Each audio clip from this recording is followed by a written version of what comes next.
75 people. You never know. Oh gosh. It's really up to you. I mean, it's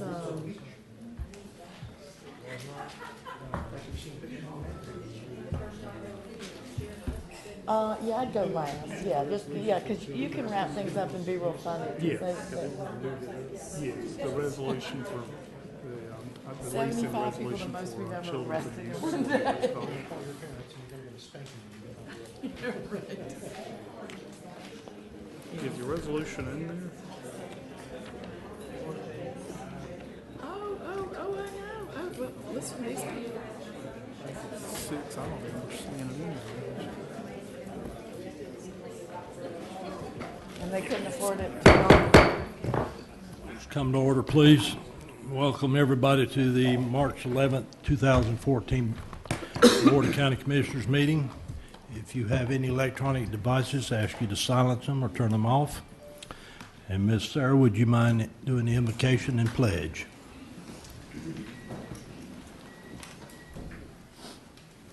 Dear Heavenly Father, we thank you for the opportunity to gather here tonight and conduct the business of the great people of Walton County. We pray that you will give us wisdom and guidance in everything that we do, so every decision that we made will be in the best interest of all of our citizens. We pray for those who in the last few weeks and even months have lost loved ones that were good citizens of this county. We pray for them and their families, that you will bring their families peace. We pray for those that are overseas serving this country, that you will protect them and keep them from harm's way. And in all these things we ask in your name. Amen. I pledge allegiance to the flag of the United States of America and to the republic for which it stands, one nation, under God, indivisible, with liberty and justice for all.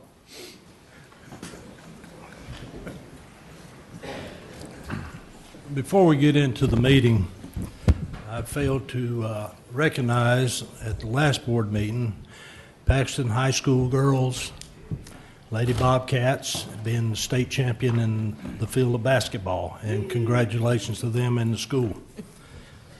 Okay, we got some additions, Mr. Jones. Yes, sir. Thank you, Mr. Chairman. Under administration, we're adding items 1E, which is request from the school board to use the South Walton Courthouse Annex facility for school board meetings, and to request permission to apply for a grant from FWC for funding to add material to the reef at fishing reef at Miramar Beach. Under the county attorney, we would like to add the Osprey Point update. Under Commissioner Meadows, the appointment of Mary Kanofsky to the vacant seat on the Coastal Dune Lake Advisory Board. And a move on the agenda, Mr. Chairman, would ask that we move item 5 under the county attorney, the request to approve the lease for the Emerald Coast Children's Advocacy Center up to the beginning of the meeting. Some of the folks here for that have other commitments and need to get moving, so they ask if we would accommodate that move. Okay. The board's wishes. Motion to approve the additions and deletions. Second. Got a motion and a second. All in favor say aye. Aye. Opposed, motion carries. Is there any public comments concerning any agenda item? Mr. Osborne, come forward. State your name for the record. Hold your comments to 5 minutes, please. For the record, Alan Osborne. I'd like to speak under item 8 of the county attorney when it comes up. Item. Very well. Mr. Chairman, one item that we were asking to be moved from the consent agenda under Commissioner Meadows is a resolution requesting an easement for a multimodal path. It's still on the agenda. It's just going to be in a different location. Okay. All right. I'm ready to do that. Children's advocacy. So, All right. Are our IT guys here? Yes. Is there any IT guys here? Rick. I don't have the agenda on my iPad. And the attachments, that's all I use now, so it's... Ms. Hurst, you want to come forward, please?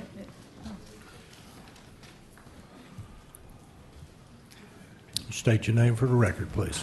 Julie Hurst. And Commissioners, this is my item. We were asked to enter into a lease agreement with the Children's Advocacy Center to lease to the Children's Advocacy Center certain property in Walton and Definiak Springs next to, well, at the old hospital site for $1 a year for 99 years, and in return they are building a Children's Advocacy Center in Definiak Springs, which will allow them to serve those children who have been abused and neglected in the area much more efficiently than them having to drive for those interviews and meetings to Niceville. So we are here asking you, I've provided the proposed lease agreement to you, and we're asking you to approve the lease today. Motion to approve. Second. One or the other. One or the other. We got a motion and a second. All in favor, say aye. Aye. Opposed? Motion carries. Could I say a few words? Just a few words? I can't. Could I say a few words? She wants to say a few words. Go ahead.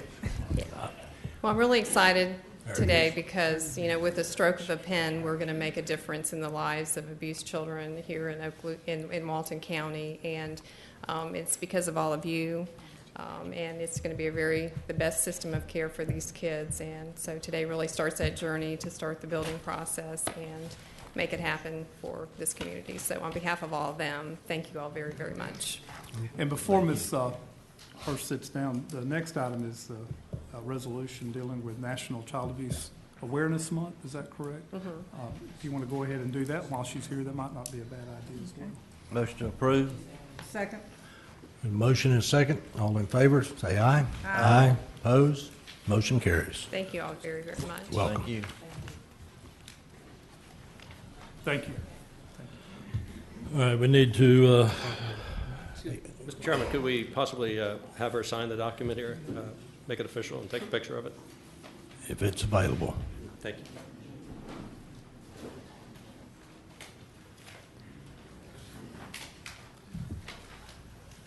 Did you find it?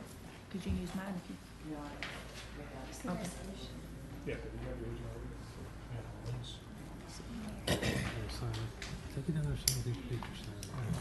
Go down there. Mr. Chair. Yeah. Mr. Miller, I may have left the original lease at the office, so we'll do it. We sign the resolution. We'll get you the resolution, and I'll get you the. Well, They've got the resolution if they want to. Yeah, just Something official. Yeah, yeah. Yeah.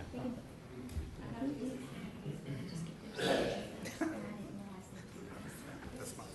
Cindy, we're changing glasses. Today, it seems to be. Yeah, I know. I'm going to be at least Thursday.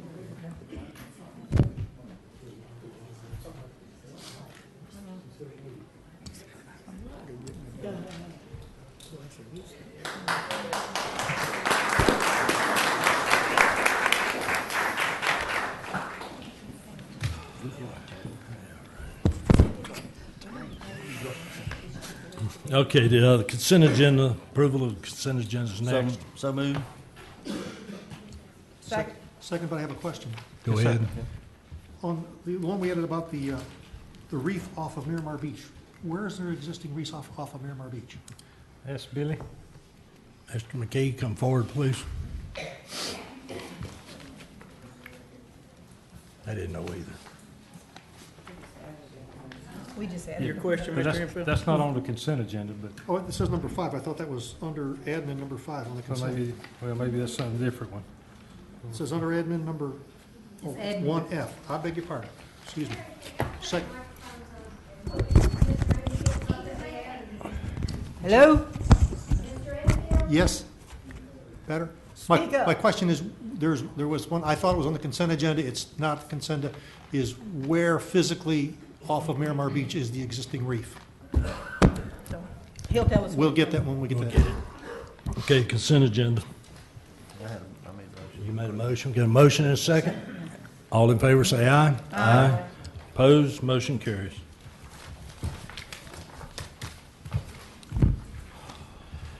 Ms. Butler. Okay. Alicia Butler and Rick Helflin. Yo. Oh, okay. Did we vote on the agenda? We voted on the additions? No, we have not voted on the agenda. Okay. No. You're all right. It won't take but a Stay there. second. Don't move. Motion to approve the agenda? Second. Motion and a second. All in favor, say aye. Aye. Aye. Opposed? Motion carries. Okay, come on up. Thank you, Mr. Chairman. My name is Rick Helfand. I'm with the Seaside School Foundation, and on behalf of the Seaside School, the children, the parents, the board of directors, we'd like to thank you for allowing us to do the race again this past weekend. It was a huge success, and I always like to give a few facts. You guys have, Dee Dee has a box of goodies back there for you. But we had people from 45 states. We had people from 5 countries this year. 7% of the people have never been to this county before. The total number of people coming into the county was about 12,000. We had 3,800 runners. So it was the best ever. I don't have all the numbers tallied yet, but the school will make in excess of $500,000, so we'll be able to pay the bills again this year. So we appreciate that very much, and we would like to ask that you would consider to allow us to start working on next year's race, which is March 1st of 2015. Again, we'll work with the Sheriff's Department, the county, and the fire department to secure all the approvals, as we always do. So. Please do. Yeah. Thank you. Please start working on this. But thank you very much. Are you making that Thank you. motion? Is that, we don't have to make a motion. No, okay, okay.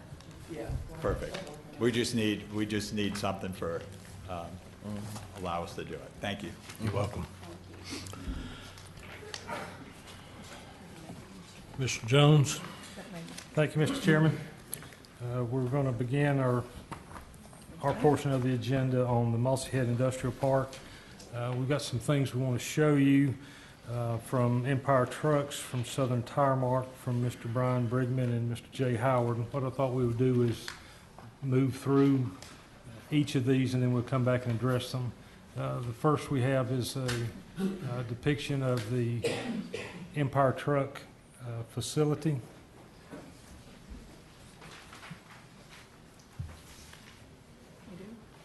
Somewhere in there.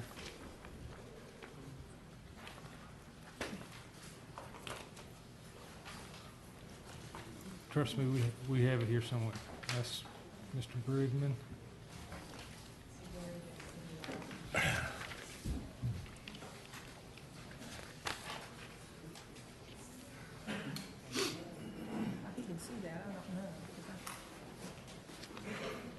That's not it. No. That's the Well, back.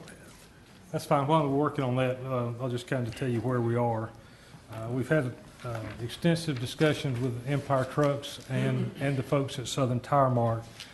Their request tonight is we have previously approved 15 acres, a 10-acre tract, then additional 5-acre tract.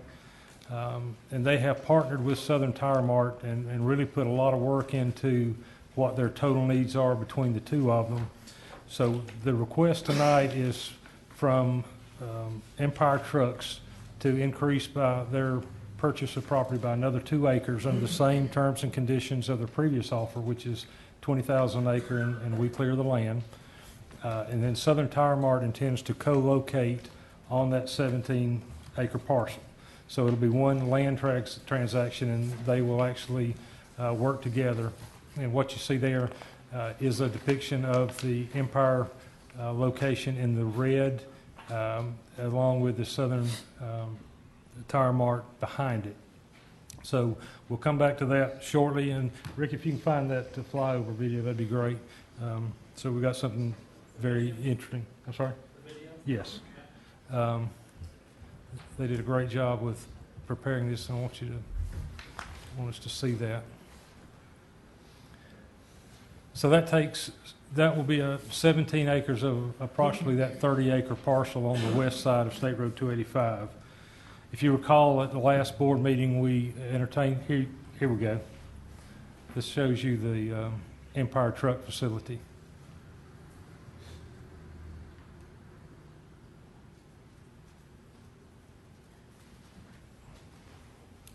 That makes me busy.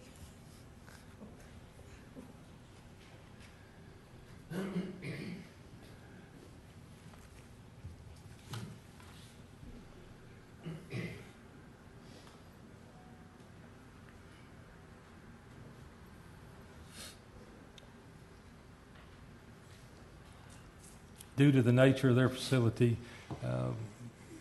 they'll be bringing probably a couple of requests back to the board for some variances from the covenants and restrictions regarding signage and doors and such. But I believe once this zooms in a little bit and you see the quality facility we're talking about, it's going to be very nice.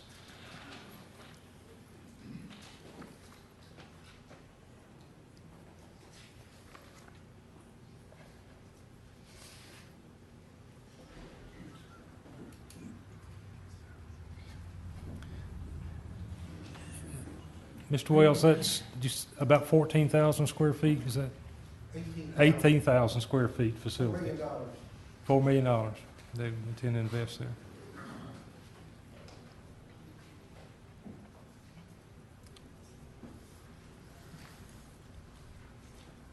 How many jobs? They're looking for anywhere from 10 to 15 jobs, some of those in the $30 an hour range. So, and of course, you know, when they see this will be the best store in their lineup, they may have 20, 25 jobs. We have all confidence. They got a great manager that's going to be there. So, we want to thank you for that. That gives us a great idea of what we're looking at on that facility. Thank you, Rick.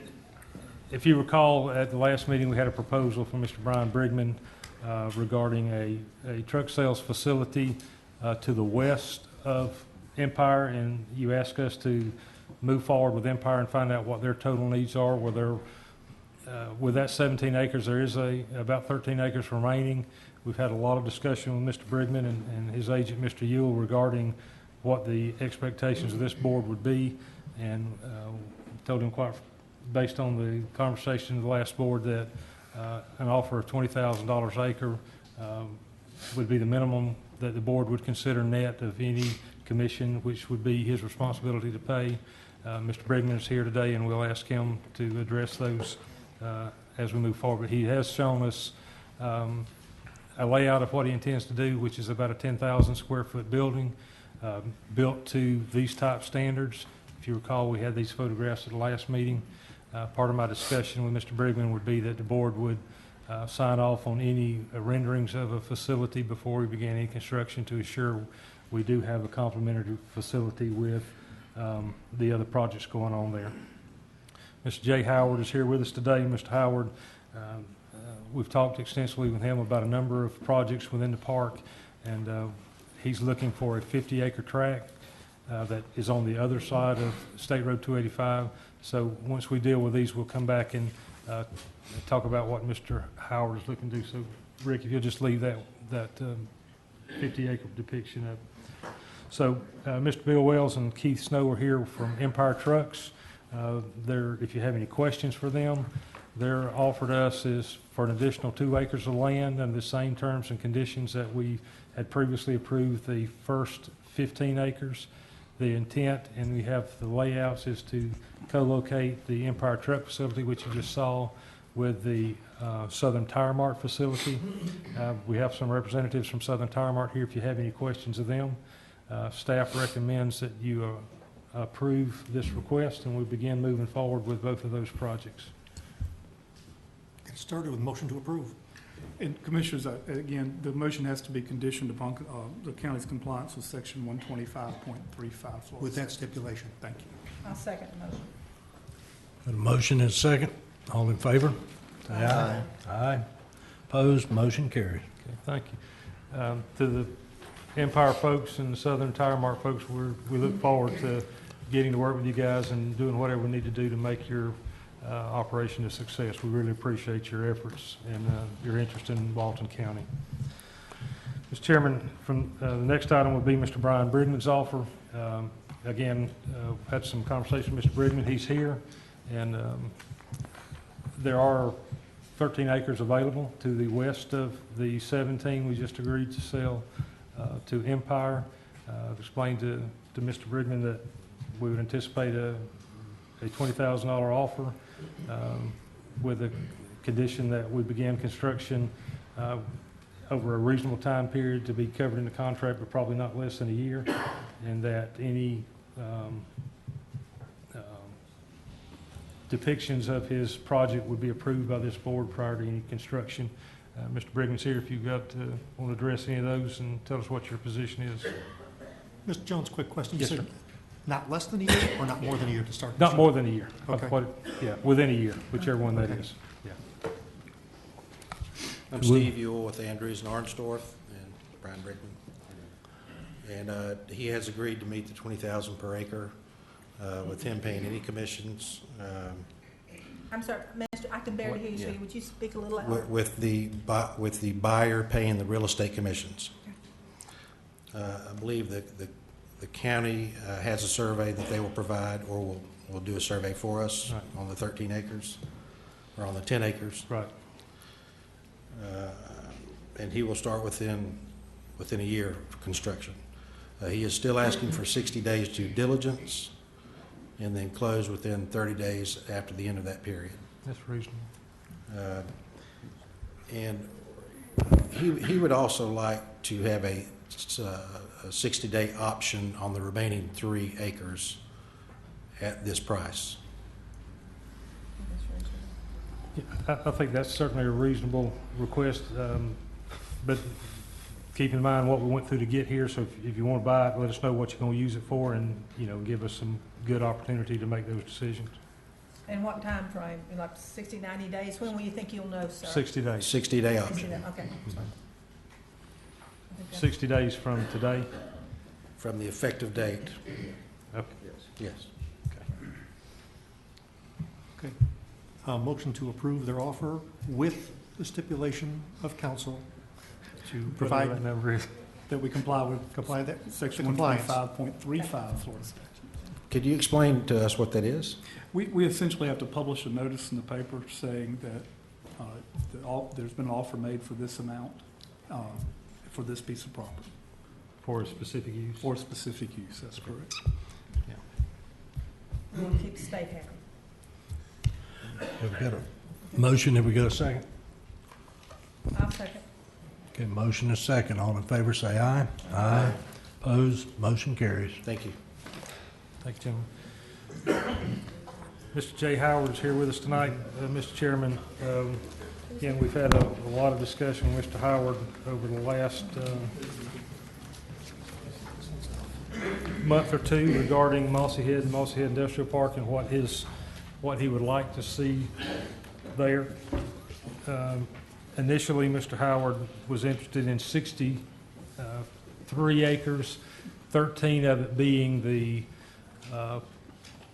total parcel that Love's, we sold the 7 acres to Love's. Since that time, since we sold that to Love's, he's no longer interested in that parcel, but he is interested in a 50-acre parcel that lies east of the Love's truck stop. He initially offered us $5,000 an acre. Told him very quickly that was not sufficient. He raised that offer to $10,000 an acre. In my communication with him, told him that the board was adamant at the last board meeting that $20,000 an acre was the going price. We finally, in our discussions, conveyed to him that I wouldn't be comfortable bringing anything back to the board less than $15,000 an acre. He's not made an offer of $15,000 an acre, but asked to find out whether that's something we would consider. Mr. Howard's here, and we asked him to come and he can share some thoughts with you. His idea is to develop a recreational vehicle park on this lot with a number of amenities, including the RV park, a vehicle dealership, a retail travel store, a sit-down branded restaurant, a hotel, and perhaps some other items that he'd like to cover tonight. So, Mr. Howard, if you'd like to come share your thoughts with the board. Is the infrastructure in on that side of the? Not to this property, but it's to the westernmost edge of the property. Okay, so. It would be the next logical step. When I say the infrastructure, water sewer is there. The roadway is not, but the road is prepped, and it would not take a lot to get the road to this property. Sir, if Good afternoon. State your name for Jay Howard. My partner, Charles Libris, an attorney with a law firm in Pensacola, is the reason that I'm here. He contacted me late last fall. He had actually done work and represented some companies involved in the Mossy Head development going, as far as I can tell, clear back to 2002. I've been an executive in the RV industry personally for about 20 years. Served on the RVIA, which is the Recreational Vehicle Industry Association Board of Directors, for 6 years, and was the CEO and president of $2 billion RV manufacturing companies. So I've had the pleasure of creating probably in excess of 120,000 jobs in my career, which is probably the thing I'm the most proud of, putting people to work in a country that was bleeding manufacturing jobs. So anyway, I also had the pleasure to design several very high-end RV resorts around the country. Palm Springs, Colorado, several places. And the RV industry, which really got hammered, as most people know, in the recession of 2008, is bouncing back very, very nicely.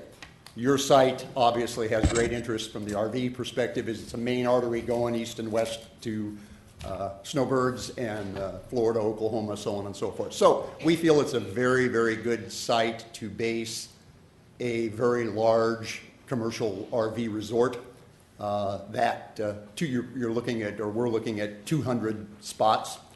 Not, I don't want to say anything bad about KOA, but something upscale as far as the accommodations there, supported by a water park that candidly you would see from I-10, and I would be hoping that the young people in the back of the truck, as the mom and dad are driving by, are screaming, "Mom and Dad, we should go stay there," because water park, it works. I've seen it done. So while I can't and have not been able to share because of confidentiality agreements, several of the partners that we will have in this development, as far as dealerships and the brands of the hotel, that's actually being negotiated now. We've retained architects, Bill Pope, if people are familiar with William Pope's very world-famous architect out of Destin.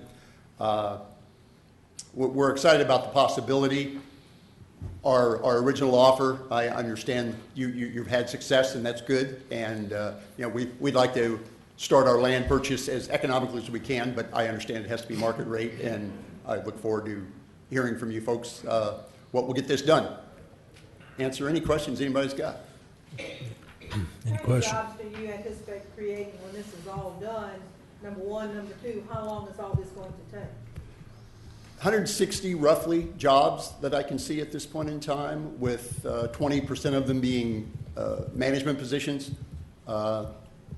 We believe the only logical scenario at this point is to begin with the RV park itself.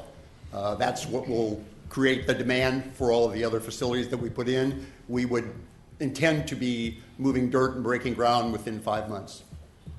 But how long, all these, the restaurant and the hotel and the, are you talking 5 years down the road, 10 years down the road? No, not at all. The hotel, because now we're informed there's another hotel being built by another firm on a piece of ground that we were talking about.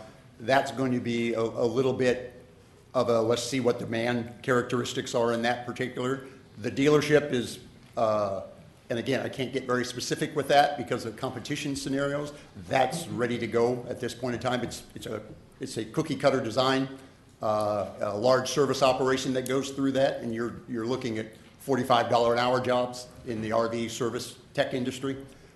The other participants you have buying property, the Freightliner Empire scenario, very, very powerful for the RV business in general, as they're major suppliers in the chassis construction of a lot of motor coaches.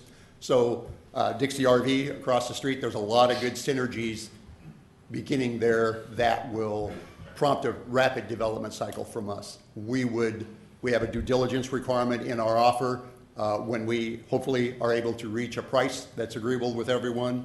By the time that due diligence is done, you will have much more detail, including names and faces to put with the program.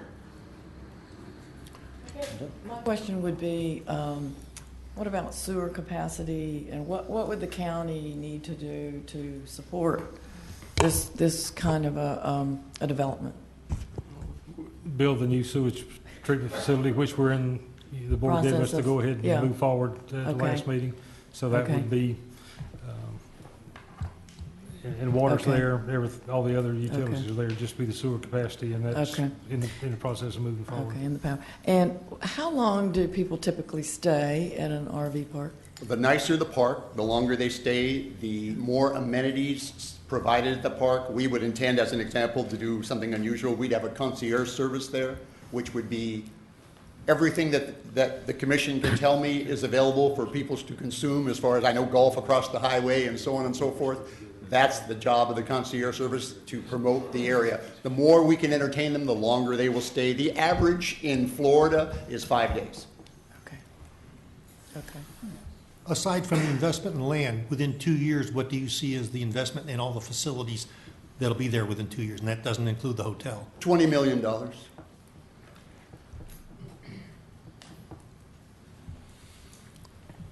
Okay. Now, the question is, you got something else? Go ahead. We asked Mr. Brigman for drawings, renderings of what Yeah. all of his would look like. I think it's only fair to ask the same of this gentleman. Of this gentleman, I'm sorry. We asked Mr. Brigman, for, what the facility's gonna look like, what's gonna be there. And I think it's only fair that if we ask one, we ask another to give us, even if you have to meet with us individually, I understand you're talking confidential, but I think we should have some idea of what is being put there, what it's gonna look like, And would one company manage all the amenities? There actually would be separate businesses. I and Mr. Liberis basically would be in control of all those businesses until they were launched. The dealership would be owned by an individual responsible to us as a holding company. We would operate the holding company that owned all of the components of it. Now, whether those would be owned in perpetuity is a whole different deal, but our intent is to own and control them. I think it would be nice to have more information written so that we could, I know I have some questions, but I'd like to look at the information I in can a lot also more supply detail. pictures of existing, might be very helpful for you, and I can Yes. get that very quickly. It'd be helpful to have What more it'll look info- like yeah. is, I can do that. If it's going to be a hotel, what type of hotel would it be? Or if you don't know that, unknown, who would manage it, where, just some more information so that we know what we're type of looking at. restaurant, what type of Commissioners, we've had some of those conversations with Mr. Howard, Have you? and I think, and correct me if I'm wrong, Jay, is that he'd like some flavor of whether it's the price of the land is going to be feasible when to move forward. And You're very accurate. It is the chicken or the egg scenario. We have non-disclosures which will dissolve at the point where we actually have the property to build and construct on, to disclose a national company's desire to locate at a certain spot before we know that we're going to be able to actually fulfill our contract with them and release that confidentiality agreement. I'd be glad in confidence in private to address any of those scenarios. The names are impressive. That's not meant to sell anything. First thing I think we need to do is determine if we're willing to take the offer. take the offer, or if he's willing to reject accept it, the or we counter won't. What's offer the and offer? make that. What's the offer? Is it written? Is it His written? offer is 10, and Yeah. it's the last thing. If we're not and- willing to take 10, there's no use to go any further with Unless, it, but I mean. unless you want to make him a counter, and I would Well, suggest that, go ahead, I'm sorry. Well, part of it is, is it, since it's such a large tract of land, does it behoove us to take less, depending on what's going there?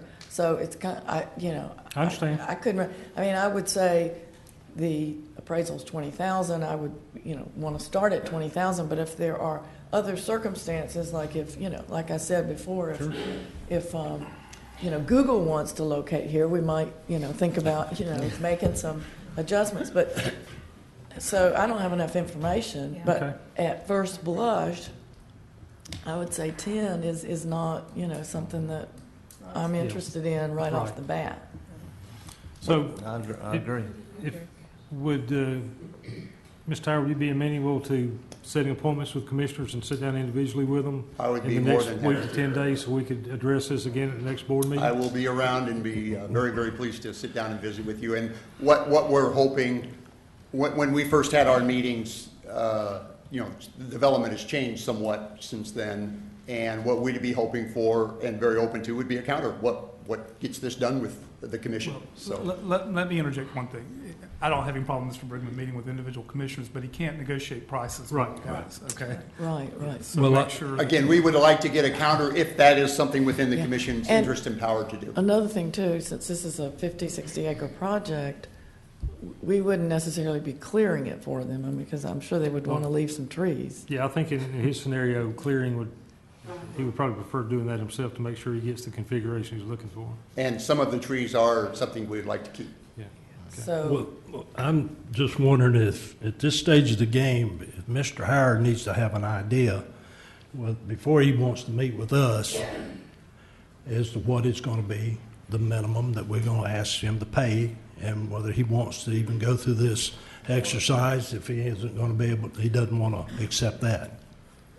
I don't think we can, I can't say right now what I would, I mean, 20 right now for me would be the minimum because it's the appraised value. And I will say this, he's here, he's heard the conversation earlier, he knows what the conversation was last week, and he's still here. So is that, We have an interest. We've discussed in private, again, not in an official capacity. We made an official offer. We would hope that you're in a position with us as partnering to create these jobs and these businesses for the area to give us a counteroffer that we can, as business people, and again, Mr. Liberis is a real estate attorney, so he's very, very familiar with the process.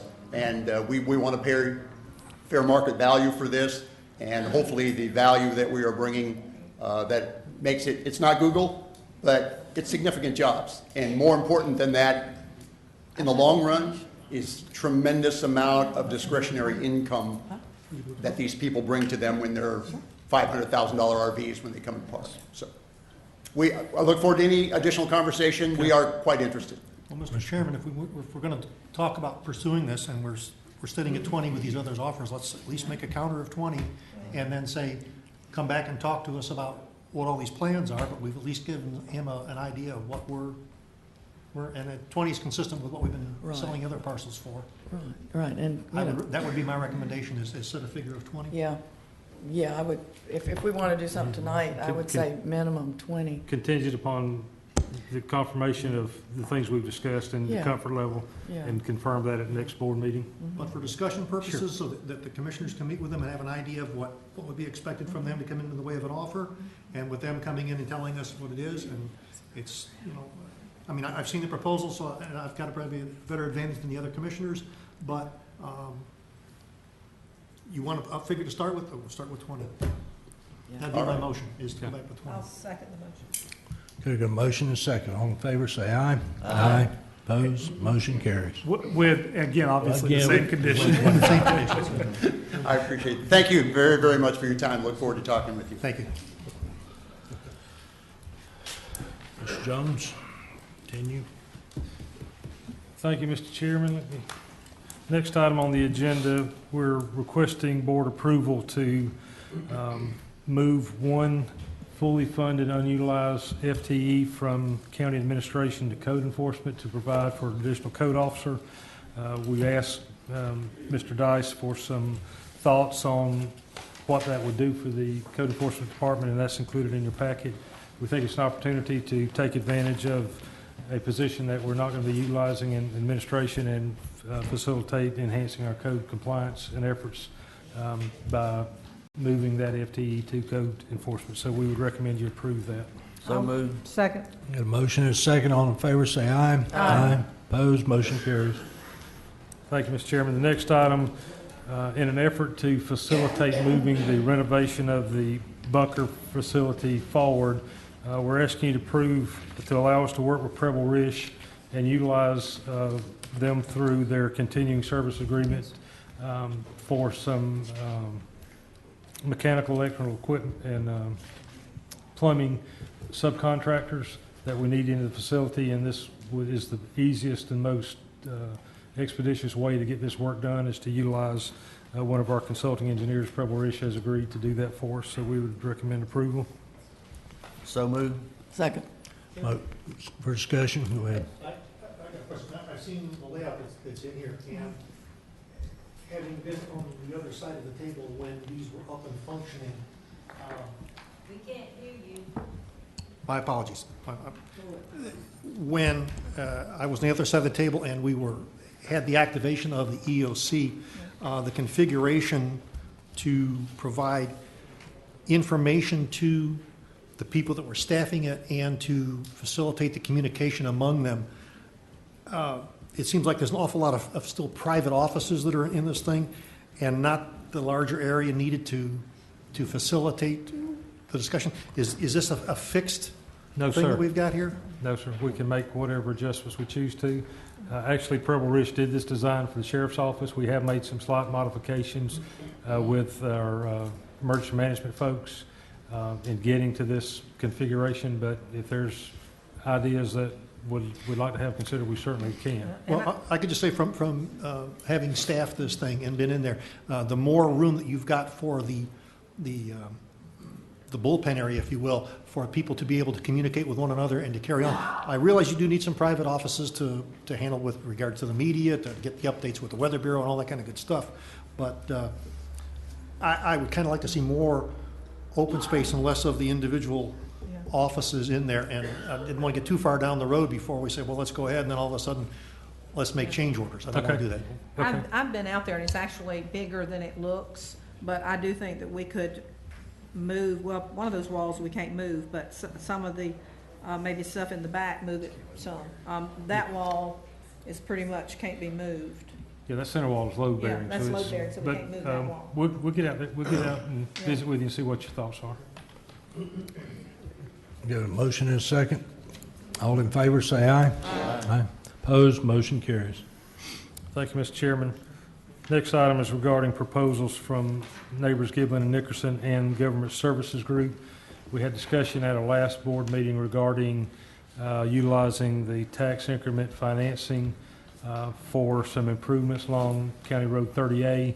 And if you recall, we've been working toward that process for infrastructure improvements on US 331.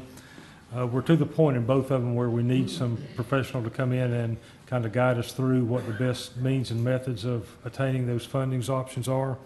What you have before you are proposals from the Neighbors firm in conjunction with Government Services Group to do an analysis of the 30A corridor, and that is a $12,000 contract that will not only look at utilizing the tax increment financing, but any other mechanisms that would make sense and facilitate moving those initiatives forward.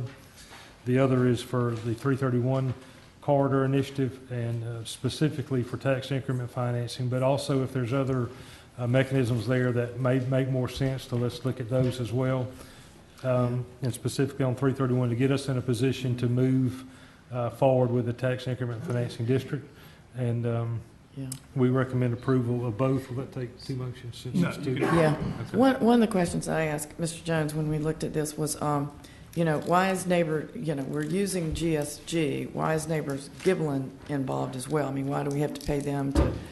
Well, actually, it's a joint agreement. We have a continuing service agreement with the Neighbors firm, and they will utilize GSG, which has done a lot of work for the county in this type area before, to perform most of the work.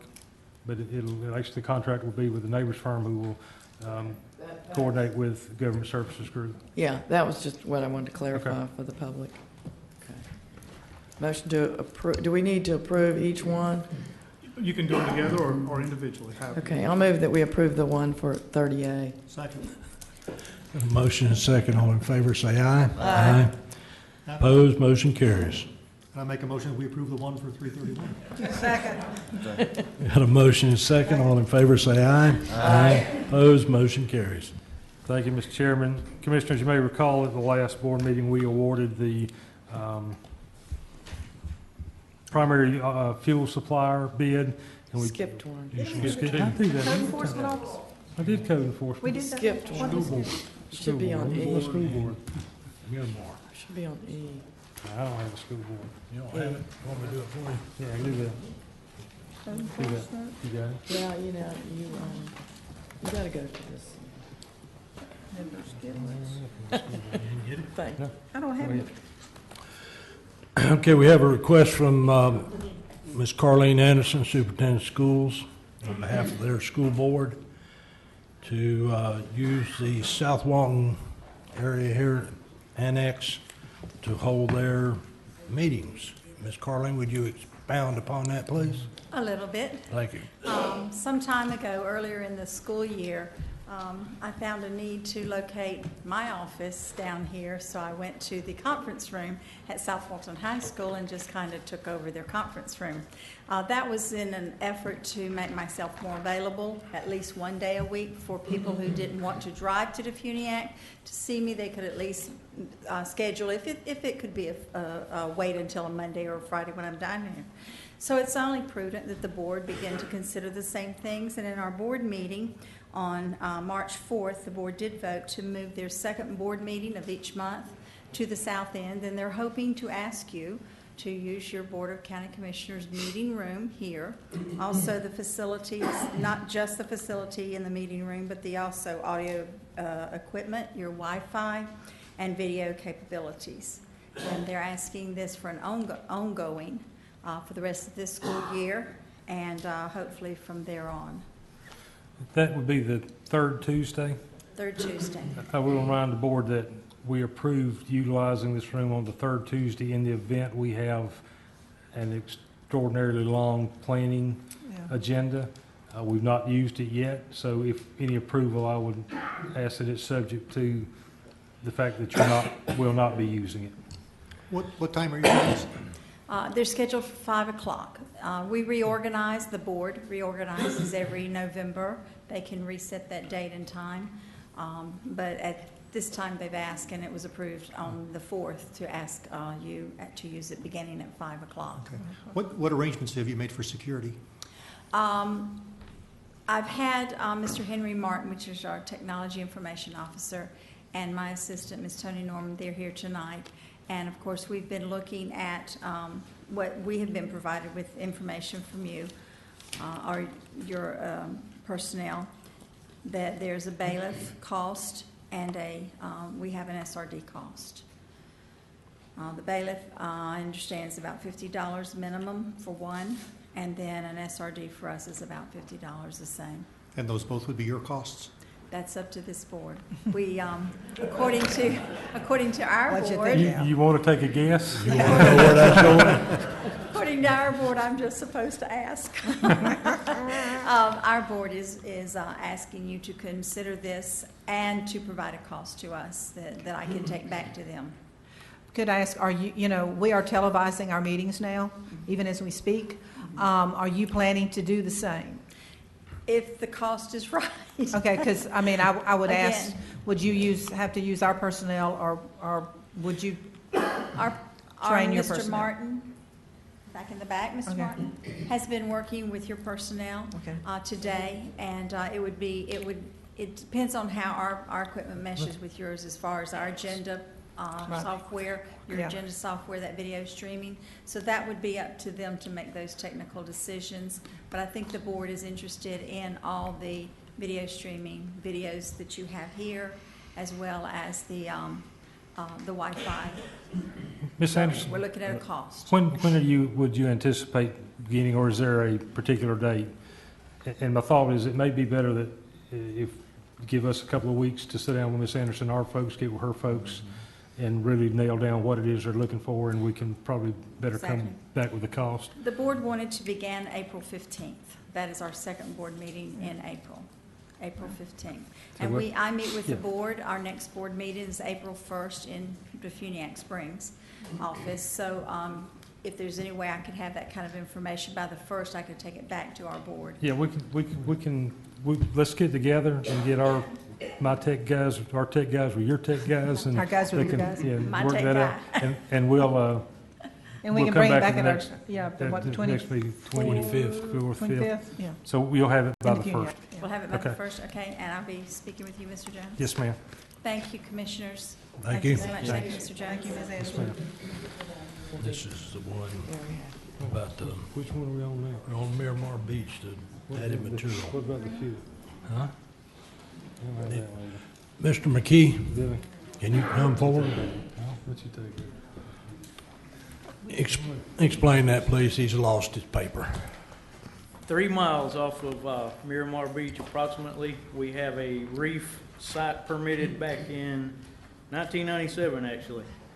And we got a permit, re-permitted that 2 years ago actually, in 2012 with the DEP. A grant opportunity has presented itself. FWC has, they provided a grant opportunity for $60,000 to do some construction, which we're working with FWC right now and the South Walton Reef Association to develop that grant request document. And with your approval, we'll submit that. Sounds pretty positive that we'll get selected. Who knows? But it will be to put concrete modules, tetrahedrons, about $2,000 a piece, so we think we can deploy about 30 in that existing reef site. Now, there is a barge there. It's a 195-foot barge. There's also some culverts there. So they call it the Frangista Reef, but it's, you know, off Miramar Beach. So. Is it due south of Frangista? It's, I think the concrete culverts might have come from Frangista. I'm not sure why they call it that, but. Where it came from, but physically, where is it located in geographic terms? It's, let me show you. Will that work? You ain't going. Okay. I realize it's 3 miles offshore, but Miramar Beach is not just one little snorkeling. Get in the water and start swimming.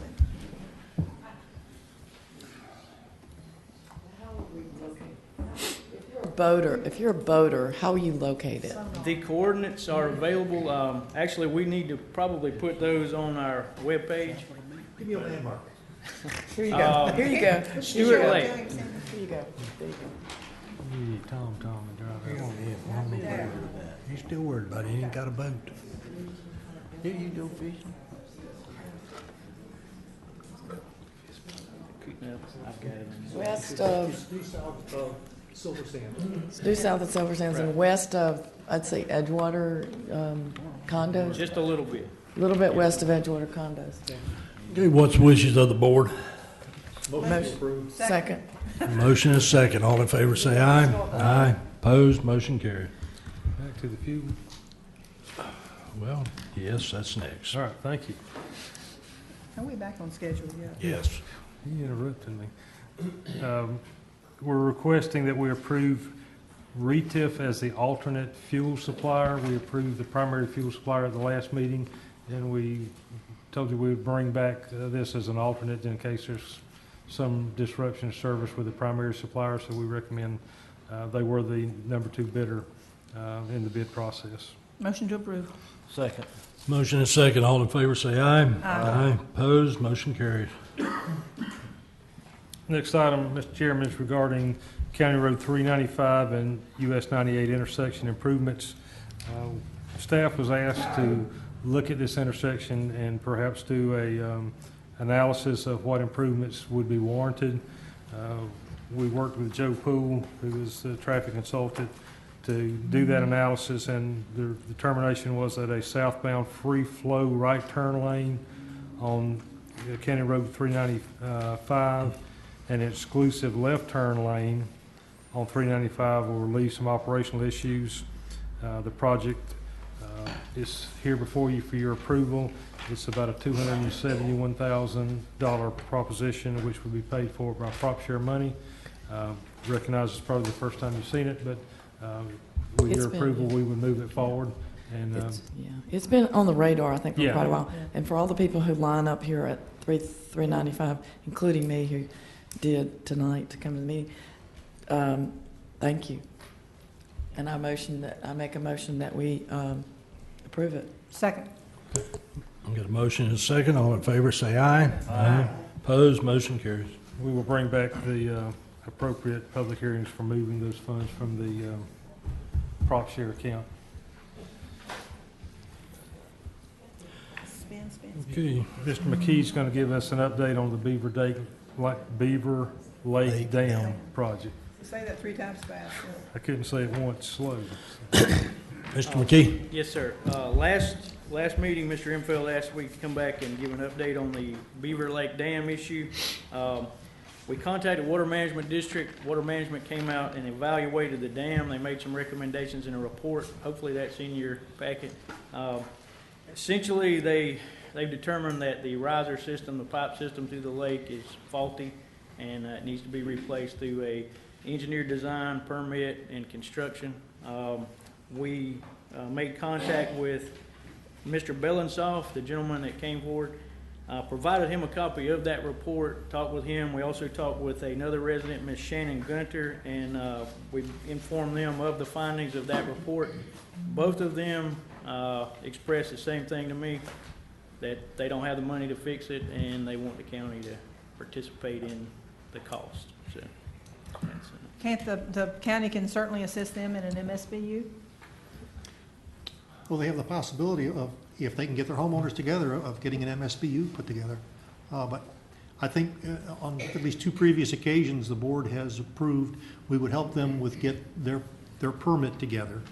And if they choose to go from an MSBU standpoint, we would certainly entertain their application for one. But I mean, it's private property, so I can't see us spending any money from the county on that. But first of all, Mr. McKee, thank you very much for that follow-up and the report on there, and I appreciate you getting together with the Water Management District for it. I would hope they now have a better sense of what entails. It's not just a quick change out a faucet to fix a thing. yes, sir, I think they do. Thank you. Isn't there grant funding that maybe they could apply? Yeah. So they can't apply for private, okay. Wouldn't you think from the Water Management District, wouldn't you think there would be something there to help them? Unless it's just a totally contained lake that's owned privately, does it drain anywhere or does it receive water from anywhere? Billy, can you answer those questions? Where did he go? You just don't just. Into another lake? I mean, if it's connected to a series of. It is connected. I think eventually it makes its way to Shoal River. So it's could impact Shoal River, so Sure. it could be eligible for some kind of grant, couldn't it? Possibly. Mr. Jones, could you get Angie Biddle to check and Absolutely. see if any grants are available for Yes, sir. for them? Okay, Thank you. Would you let us know, or would you get, that we keep us informed? Yes, ma'am. Thank you, sir. Change order. The next item is change order 1 for County Road 2, Phase 3 from State Road 83 to the Holmes County line. Through realizing there was some material there that perhaps wasn't anticipated, it's better material than what we thought perhaps was there. There's going to be a cost savings of $20,180.16. We request you approve the change order, and that amount is a deduct change order. So moved.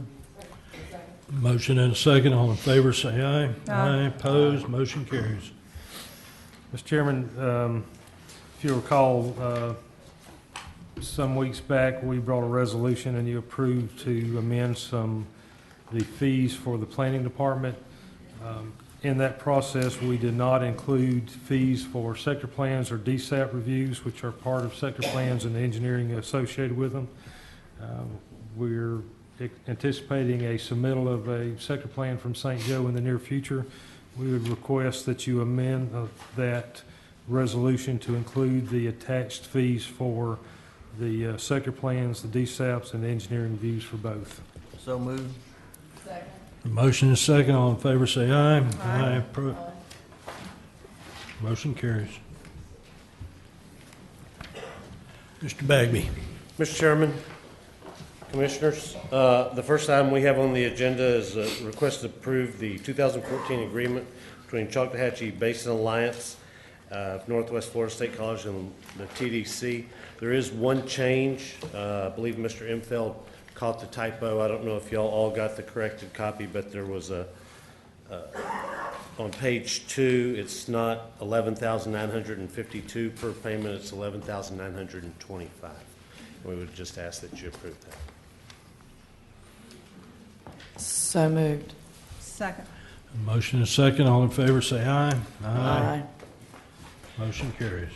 Item number 2 is we request that you approve the contract, or for us to go into a contract with Valley Crest for maintaining the multi-use trails in the amount of $250,000. We went through the bidding process. Initially, there were 5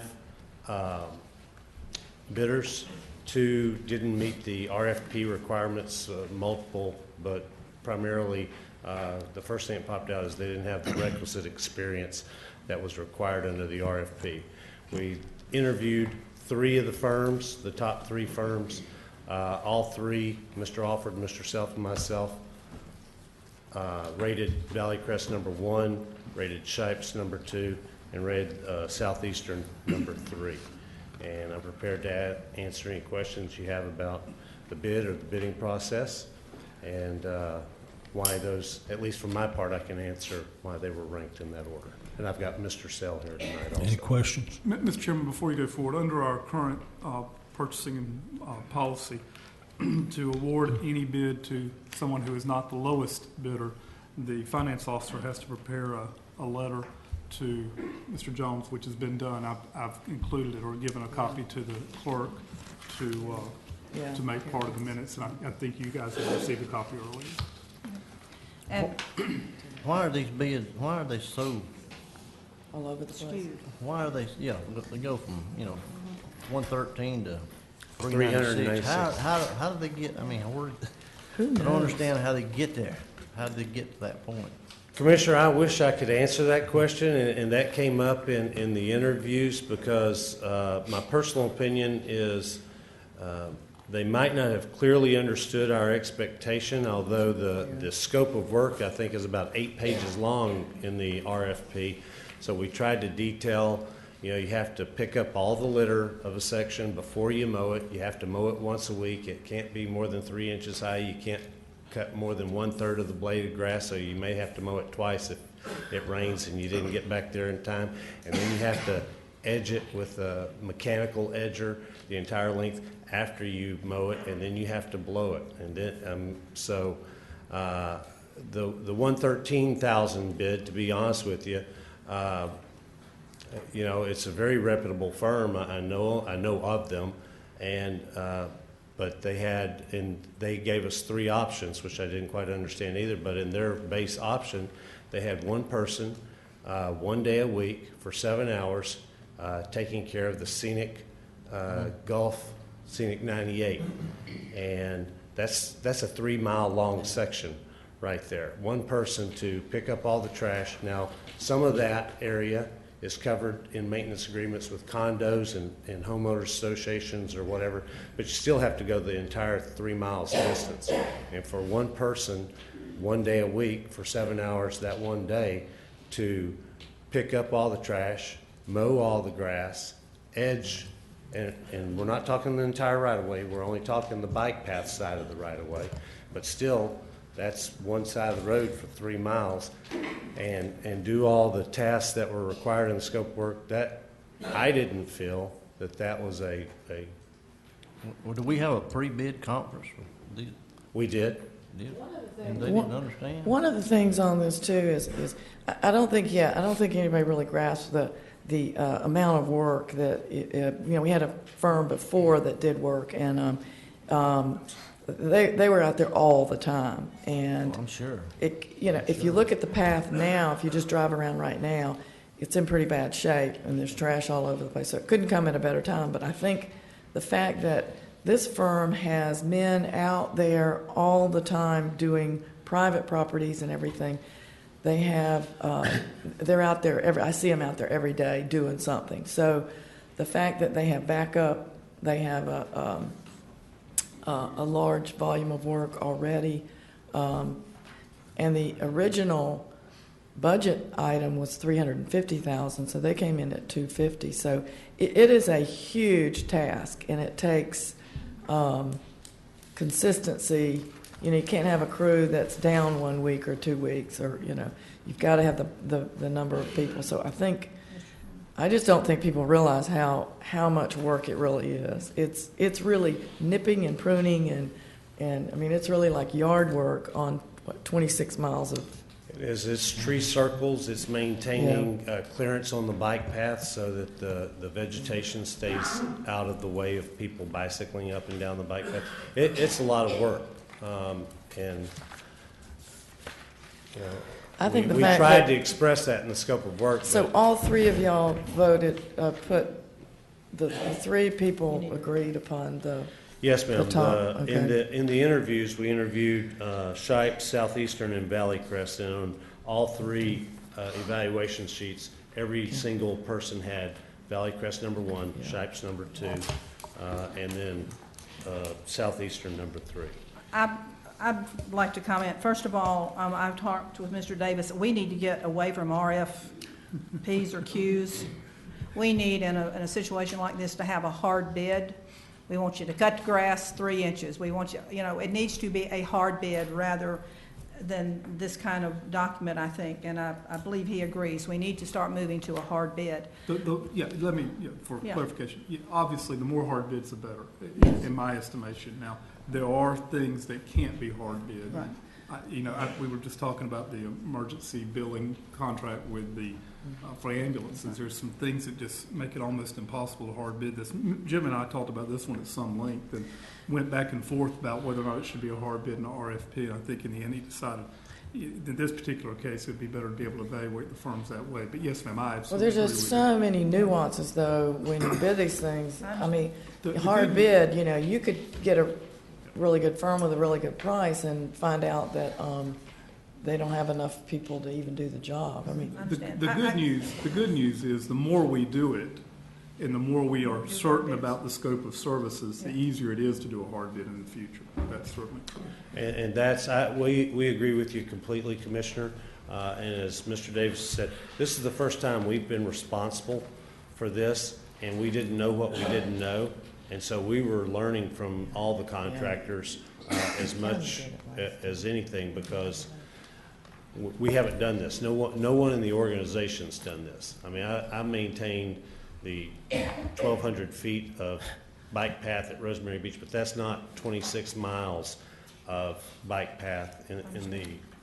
But I think no matter who it is, what it is, everybody needs to be bidding on apples. Yes, ma'am. And I guess my only concern was, and I believe after I read this document, why you didn't consider the other 2 lowest bidders, and apparently because they did not have more than 3 years' experience. Is that correct? Well, there were multiple reasons, and I've delineated those with Wanda, and I would be glad to meet with those firms, but yes, they didn't meet the minimum requirements of the RFP, which was 3 years. One of them also didn't sign and get one of the required documents notarized.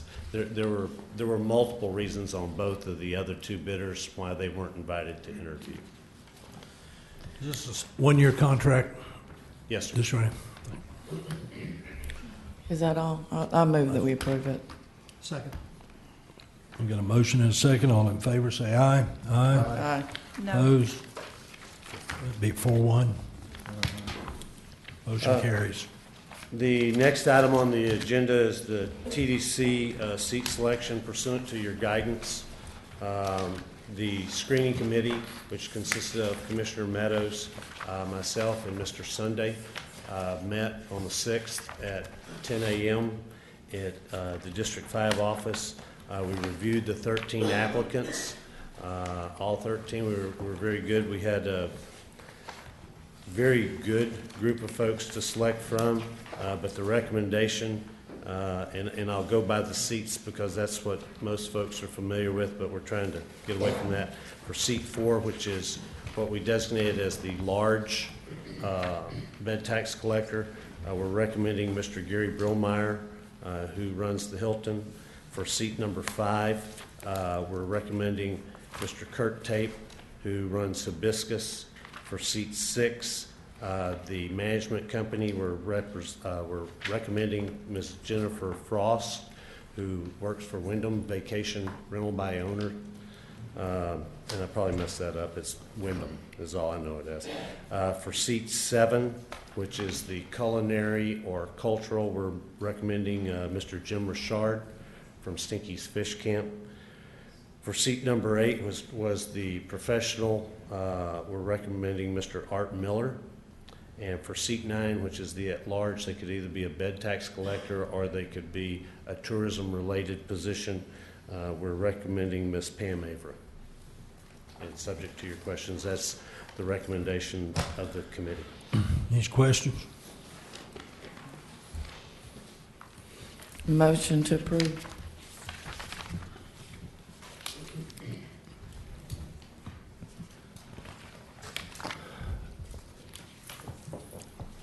No second. Dies for lack of second. The next thing is updates. Well, if we have to have a board. That's true. I understand. You still got to have a second, too. That's right. That's right. But we have to have a board. So what is the legal? Wow, I don't know. Yeah. I mean, that's a heck of a question. I think are there terms on the current board? I hate to say I don't know, but I don't. There are terms on the current board. And are they completed or? The guidance, and I'll go back and check the minutes, but the guidance of the board was that we were dismissing them and that we would reappoint the new board at this meeting. So my understanding is their term was going to be up effective today, but I'll go back and have the tape played. We have a April 1 strategic planning session. Yeah, coming up. Was it specific to a date or until a new board? No, it was specific to a date, I think. I thought it was specific to this date, but I will go back and check. I won't swear to that.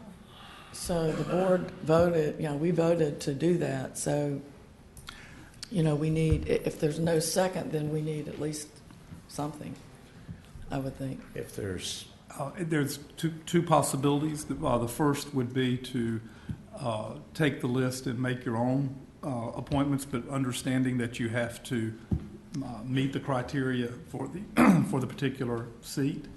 Right. And I'm not sure if you would be able to nominate somebody to do that or not. Well, I think you had to apply, and you had to apply for the seat. I mean, that's how the guidelines go, I believe.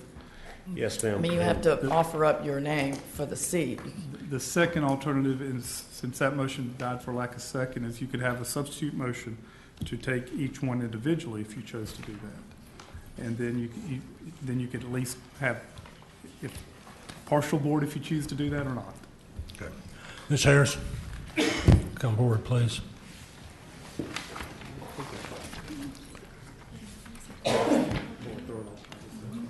And before Ms. Harris speaks, I think she's exactly right. A third alternative would be to move and second, if you choose to do so, to keep the current board in place until you have a replacement board. That's another possibility. Could we go back a minute?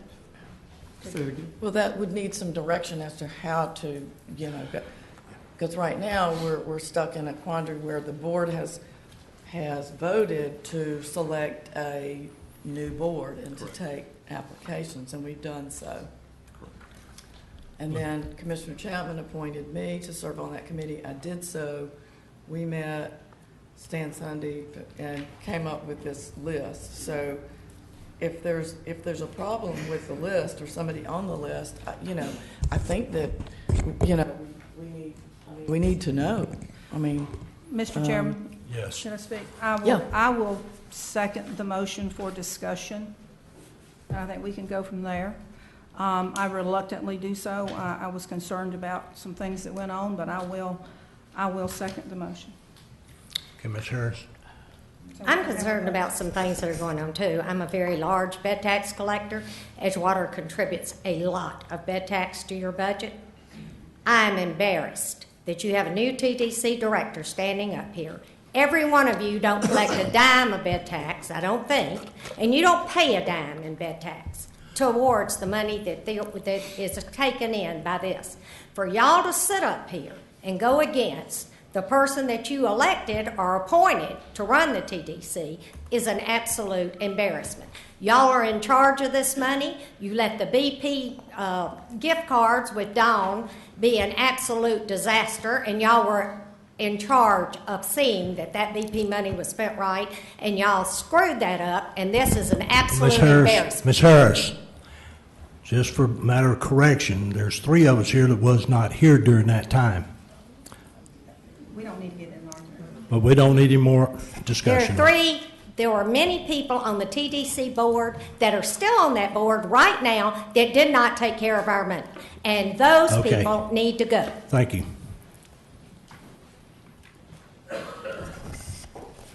So, I guess with the 3 options, I'm Well, looking for there's some guidance. There's been a second. Yeah, there's now a motion. So we can I guess, discuss. The motion and the second was to look at them individually?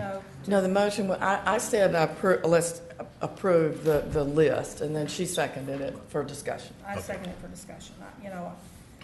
I think at this point, What are you referring to went on? well, I'm going to limit this just to the vote. At this point, we do need to move forward. Yeah, we do. And that's why I made my second. We need to move forward. Yeah. So, motion and second stands, we need to vote on. Let me, to move forward, it's a With question. the- To approve. My question would be to move forward. To approve the The alternative, though, also be the third option that Mr. No. Davis brought up. No, I She made a motion to approve these to seats. approve I seconded the the motion. seats as presented by Mr. Bagby. That was my motion. Any Which further? now has received a second, which revives the motion. Which- yeah. Okay, a motion and second. All in favor, say aye. Aye. Opposed? Motion carries. Mr. Chairman and Commissioners, under updates, the January bed tax numbers are in month over month. January 2014 over January 2013, we were up 4.29%. Year over year, we're up 1.92% at this point. I think most of you got a copy of the Attorney General's opinion, which says that, yes, we can spend bed tax dollars to promote events that occur in the county but outside of the taxing district. And Can you get me a copy? I don't think I got a copy of that. But yes, ma'am. I think I missed the last meeting, but go ahead. I'm sorry. And what I would like to do is I will probably bring back, you had a great idea. I'll let you. Repeat your what you just said. I didn't catch it. You had a great idea. Okay. Is that what you said? You had a great idea, Commissioner. Okay. Okay, do you want to No, put go. it out there, or do you want me? Would you want him to repeat it again? When the money we're looking for spending in North Walton County, I'd love to you form a committee to oversee those funds from the north end, where they can designate where they need to be spent. Somebody's got to know where that money's got to be, put to. And we're not talking about a lot of money, Yeah. Mr. Chairman, Commissioners, but since we don't have a whole lot of familiarity on the TDC or on any of our committees, our Events and Activities Committee, with the events that we would help promote in the county but outside the taxing district, the suggestion was we establish, for lack of a better term, a North County Advisory Committee. Mm-hmm. And I would like to come back before you at the next meeting with the responsibilities of that committee and how those committee members are appointed. I would probably defer to maybe one to each commissioner, and then probably Defuniak Springs city manager, or let them appoint somebody, have 7 people on that committee to help us. Some of the bigger events, it's easy, Chautauqua, the Christmas lights around the lake, but some of the other events, Grit and Grace, would you do? Grit and Grace, yes, ma'am. And what I'm proposing to put in, this is kind of far down the road, is $30,000 in next year's budget to promote those events, both to the tourists and outside of our area.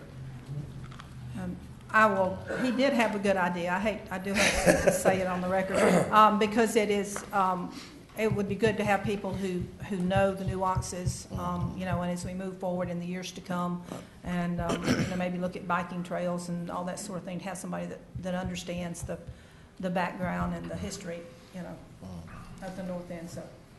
And there's, I don't know if it's going to come up in this meeting or in a near meeting, but I know there has been some discussion about creating another special taxing district for the northern end of the county, and if directed, we'll execute that also.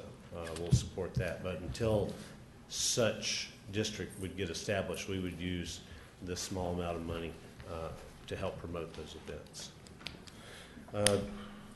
The last item for update I have, Mr. Chairman and Commissioners, is just I sent you an email yesterday, but just so everybody knows, Southwest Airlines is going to be doing a direct flight from Dallas Love Field to Panama City Beach, starting in 2015. We don't have the exact date yet, but we're excited because that is our fastest growing market is the Dallas-Fort Worth Metroplex.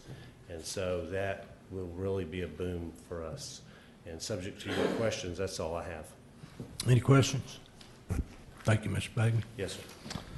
Mr. Davis. Sure, Mr. Chairman, thank you. The first item on my, that I have for the agenda is a request to schedule an executive session to be held on March 25th, 2014 at the Definiak Springs Courthouse at 8:30 a.m. to discuss the Nipper versus Walton County case. It's 2013-694 to discuss both the litigation and some settlement offers that have gone back and forth. Motion to approve. Second. Motion and second. All in favor, say aye. Aye.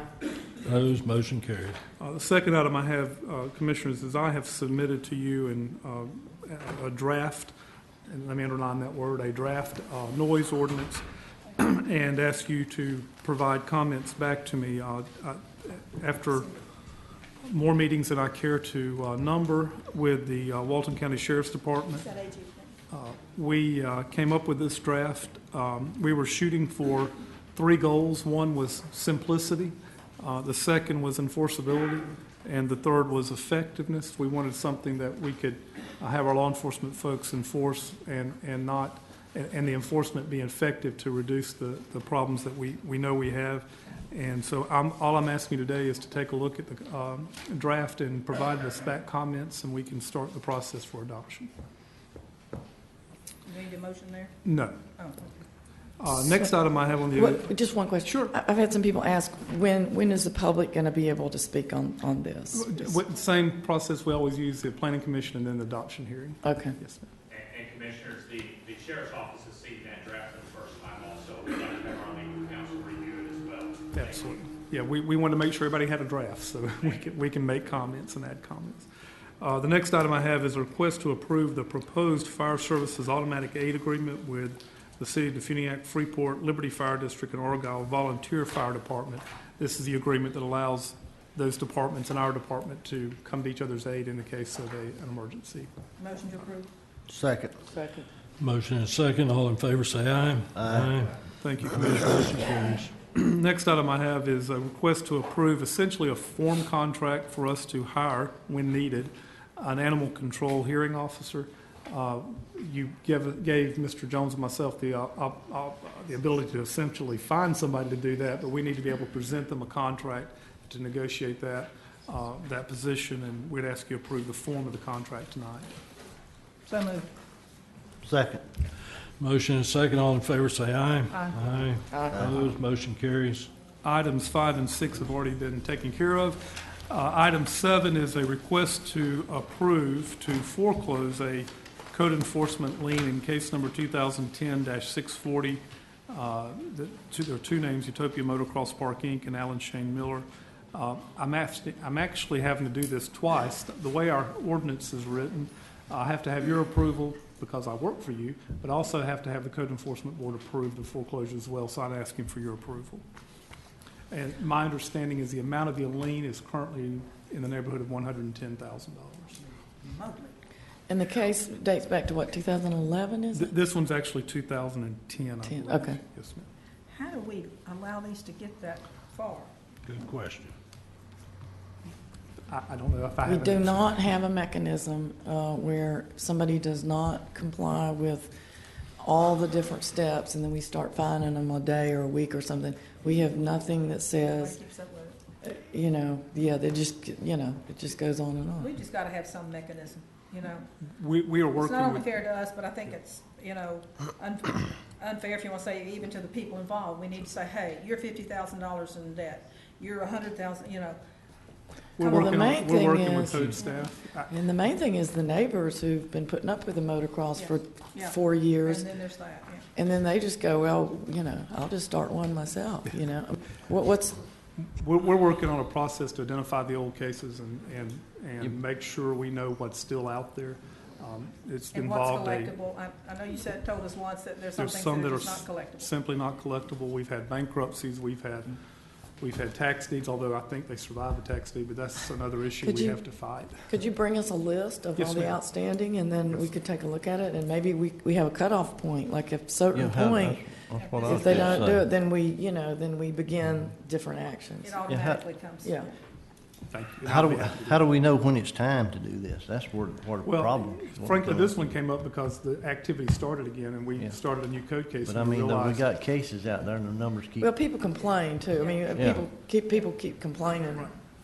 Yeah, and we'll find them. I mean, I got some we've been calls. working with code staff to start that Whose process. district is this? Motion to approve. Thank you. Kenneth, I believe. Second. Okay, we have a motion and a second. All in favor, say aye. Aye. Opposed? Motion carries. And Commissioners, I put on the agenda, for lack of a better way of putting it, an Osprey Point update. I saw when I got the minutes from the meeting on February 28th, what I saw, frankly, disturbed me because what was in there is not what I thought I said in terms of what was going. Oh, and Mr. Infield has to recuse himself. Yes. I'm sorry. I need to recuse myself because of business reasons, so I will step out. All right. And so Mr. Jones got ordered for me, and I received essentially a verbatim account of what I said at the meeting. And after reading through the verbatim account, it became, unfortunately, apparent and plain to me that I did say something that simply was not the case. And let me try to, if I ever say again, let me clear something up, y'all stop me and tell me to hang on. But here's what I understood and what I meant to tell you, and then you can decide how you want to move forward from there. As you recall, we had set a compliance hearing with Sandestin for the DRI. Between the time we set it and the time we were going to have it, Sandestin submitted to us what's known as an E2 change. The E2 change was not in any way, I don't believe, controversial or difficult. It was just simply adopting by ordinance what was truly on the ground. At the time of the E2 change meeting on, I believe it was January 28th, Sandestin Owners Association and Sandestin had in the meantime been meeting to try to resolve their differences as it relates to various issues involving Sandestin. They came to us that day and said, we have resolved some of our issues, or on the verge of resolving some of our issues. Sandestin Owners Association had previously objected to any issuance of any further development orders in Sandestin. They, at that point, withdrew any objections they had after the adoption of the E2. The E2 change was essentially the last impediment to the issuance of the Osprey Point development order. There were some other very small things that the Technical Review Committee had noted, but the E2 change was the last impediment to the issuance of the Osprey Point development order. As you probably are now aware, or maybe you weren't aware, or should have been aware, in all DRIs in Walton County, we have in the past treated all applications for development orders as minor developments. When I got here, that was one thing I wanted to change right away. But I think you need to clarify that by saying that that's not what our code required. That is certainly not what our code requires, but that has been a practice apparently, and frankly, I didn't know it was this old, but apparently for 40 plus years as it relates to development requests within DRIs. Obviously, I would rather us use the code and apply it strictly. So when I became the county attorney, I forwarded to everyone that position, and that position would essentially is if the development otherwise qualifies as a major development within a DRI, it should be treated as a major development within a DRI.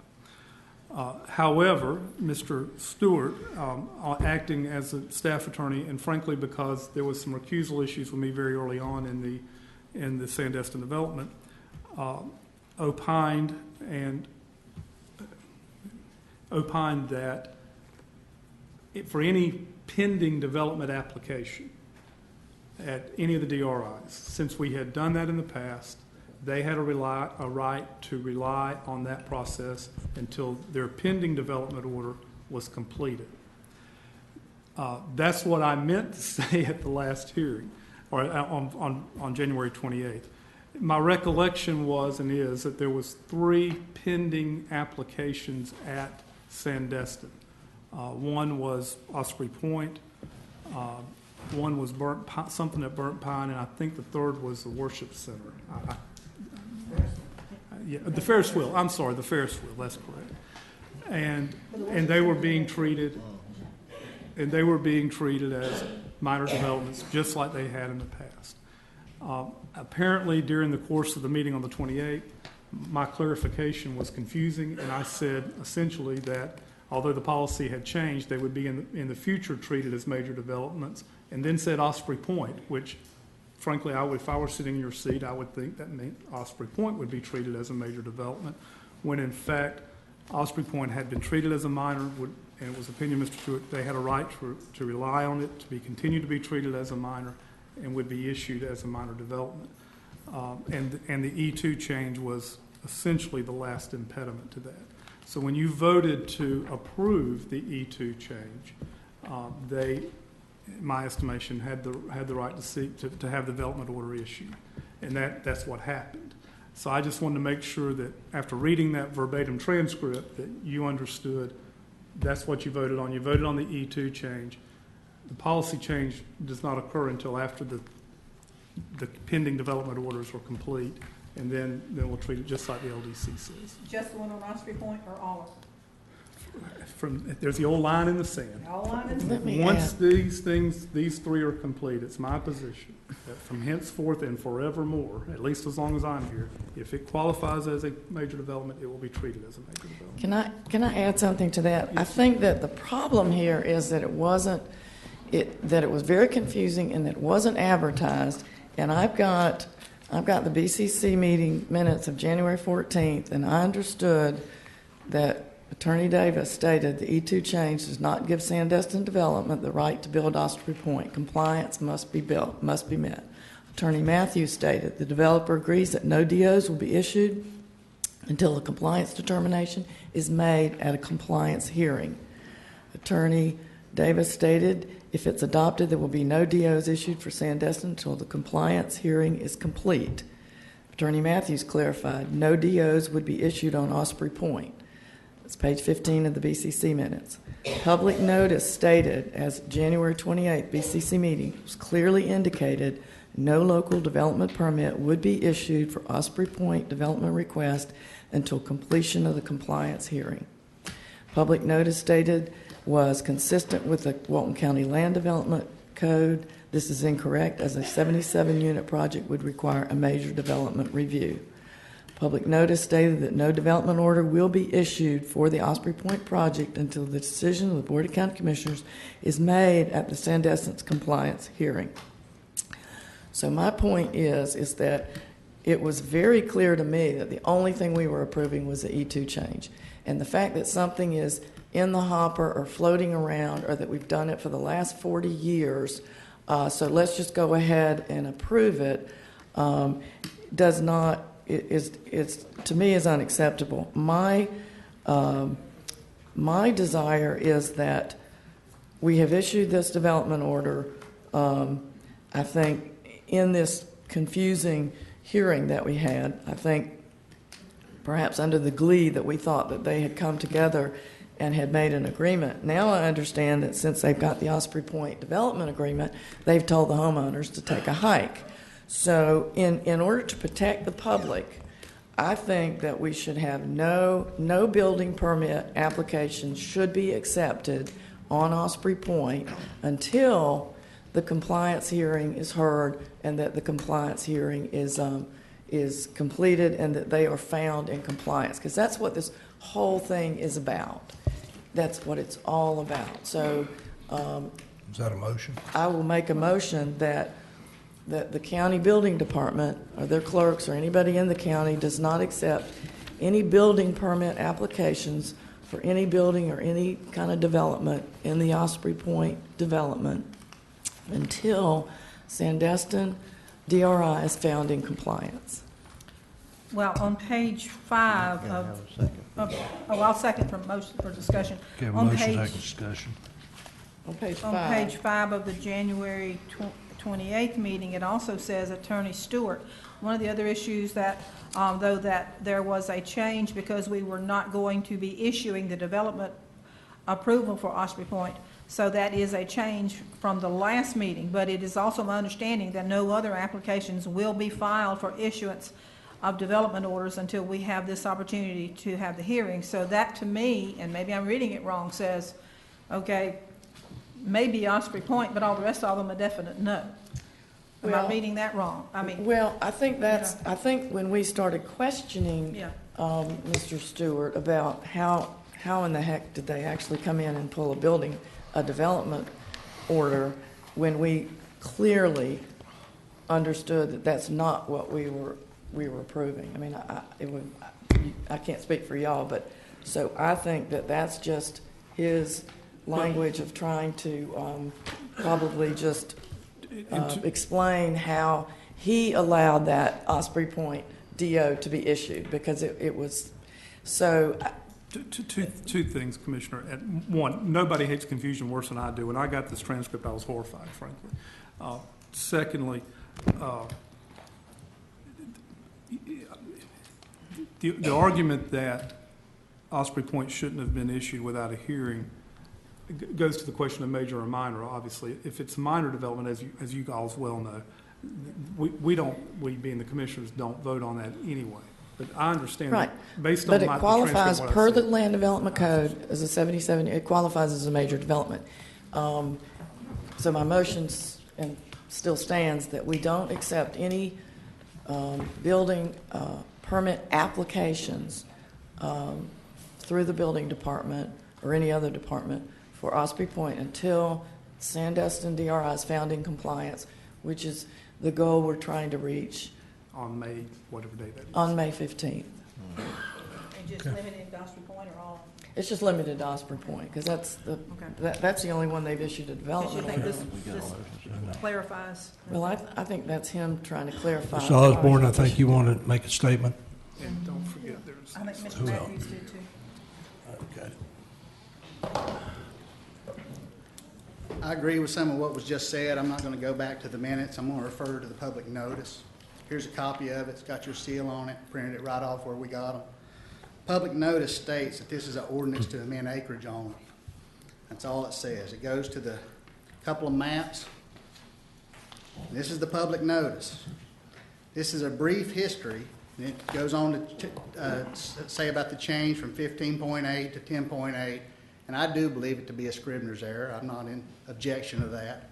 But it says this amendment, what you're telling the public, will correct this parcel by returning it to the original 1984 acreage. Well, that's not all that happened in this amendment. Previous actions, this is your public notice.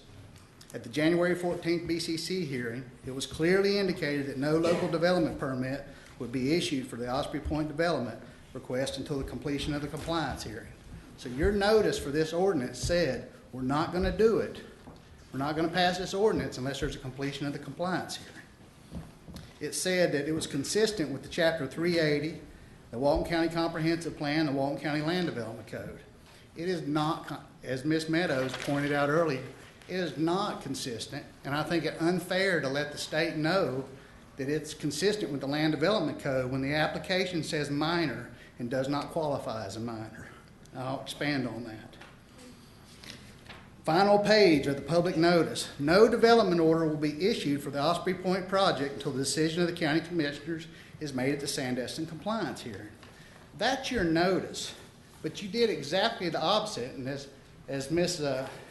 Commander brought up, what Attorney Stewart said out of the verbatim minutes. One other issue, there was a change.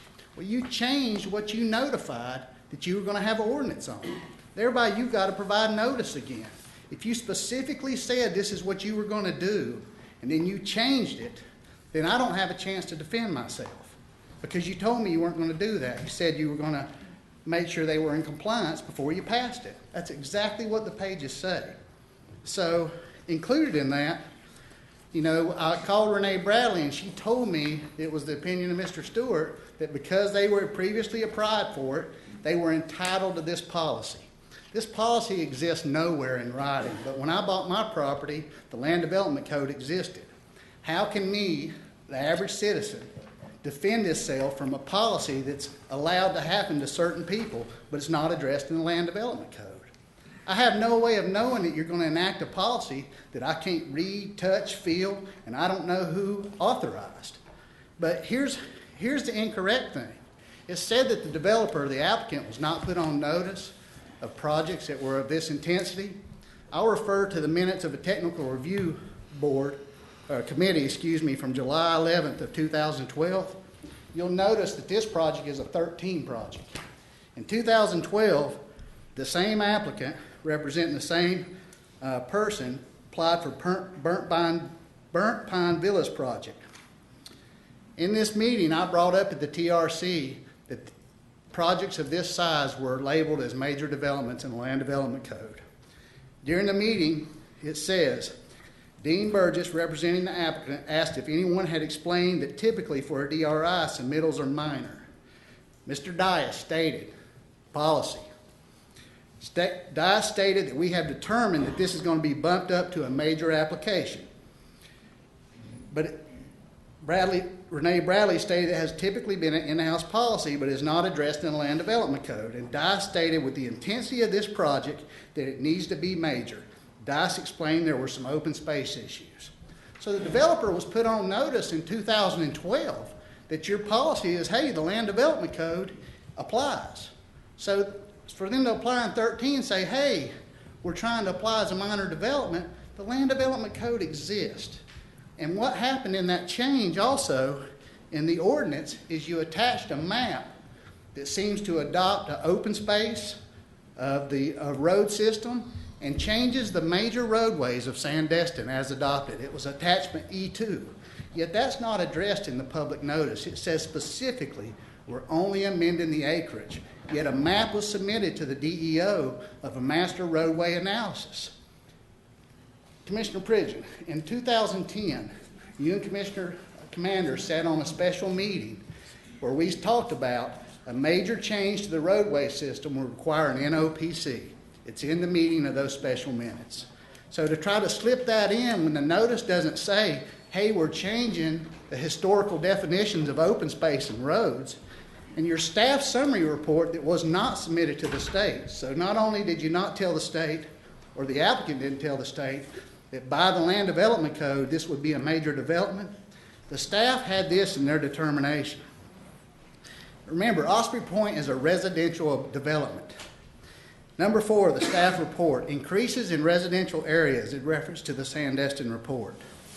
In reviewing the data submitted as part of the 2012 annual report, there appears to be an increase of 128 acres of additional residential land, beyond what was reflected in the 84 agreement. Staff has requested the developer needed to demonstrate where this additional property was derived from, as it appears that this may have been obtained through a reduction in open space. Now, I've come up here for 10 years and told you that they've done a land use change, they can't account for this open space, and now they've got 123 acres of residential that just showed up. If you add on, there's a finite amount of land in Sandestin. So if you add 123 acres of residential, you got to take it from somewhere else. That's 5 times the allowable amount. That's your staff findings. Mr. Osborne, go ahead and wrap up your comments, please. I'm trying to. Well, 30 seconds. That's 5 times the amount allowable. I say your notice is no good for your ordinance. You should rescind it because you didn't do what you advertised that you were going to do in the public notice. And we have a right to rely on those notices to be accurate and for you to follow them. Thank you. Dana.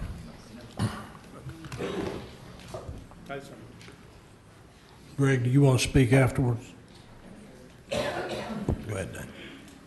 I got notice from Mr. Davis late Friday, and I saw it for the first time in the email yesterday, that Osprey Point status update was on the agenda today. What's the status update? We already have a development order. It was issued on February 6th and signed by Wayne Dice and been rendered as part of the public records of Walton County.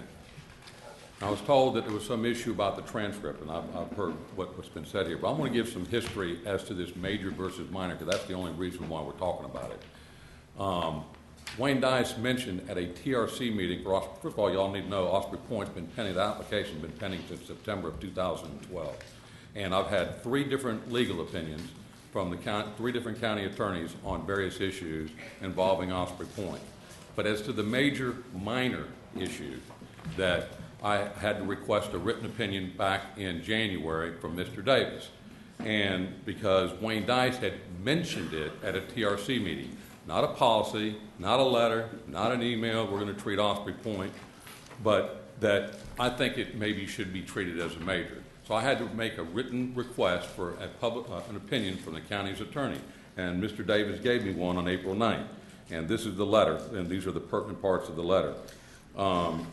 This is marked to me. As I understand the issue, you take exception to the decision by the Director of Walton County's Planning Department, Wayne Dice, to require Sandestin Investments, LLC, to participate in the major development order process for the developments proposed by Sandestin on parcel 443, that's the Burnt Pine project that Mr. Osborne was talking about, and parcel 224A, that's the Osprey Point project. Mark goes on to say that I agree with your interpretation of the Bay Point case. I agree that the Osprey Point and Burnt Pine developments are within the vested development rights of Sandestin, and thus the development is not a substantial change in the DRI contemplated by Bay Point.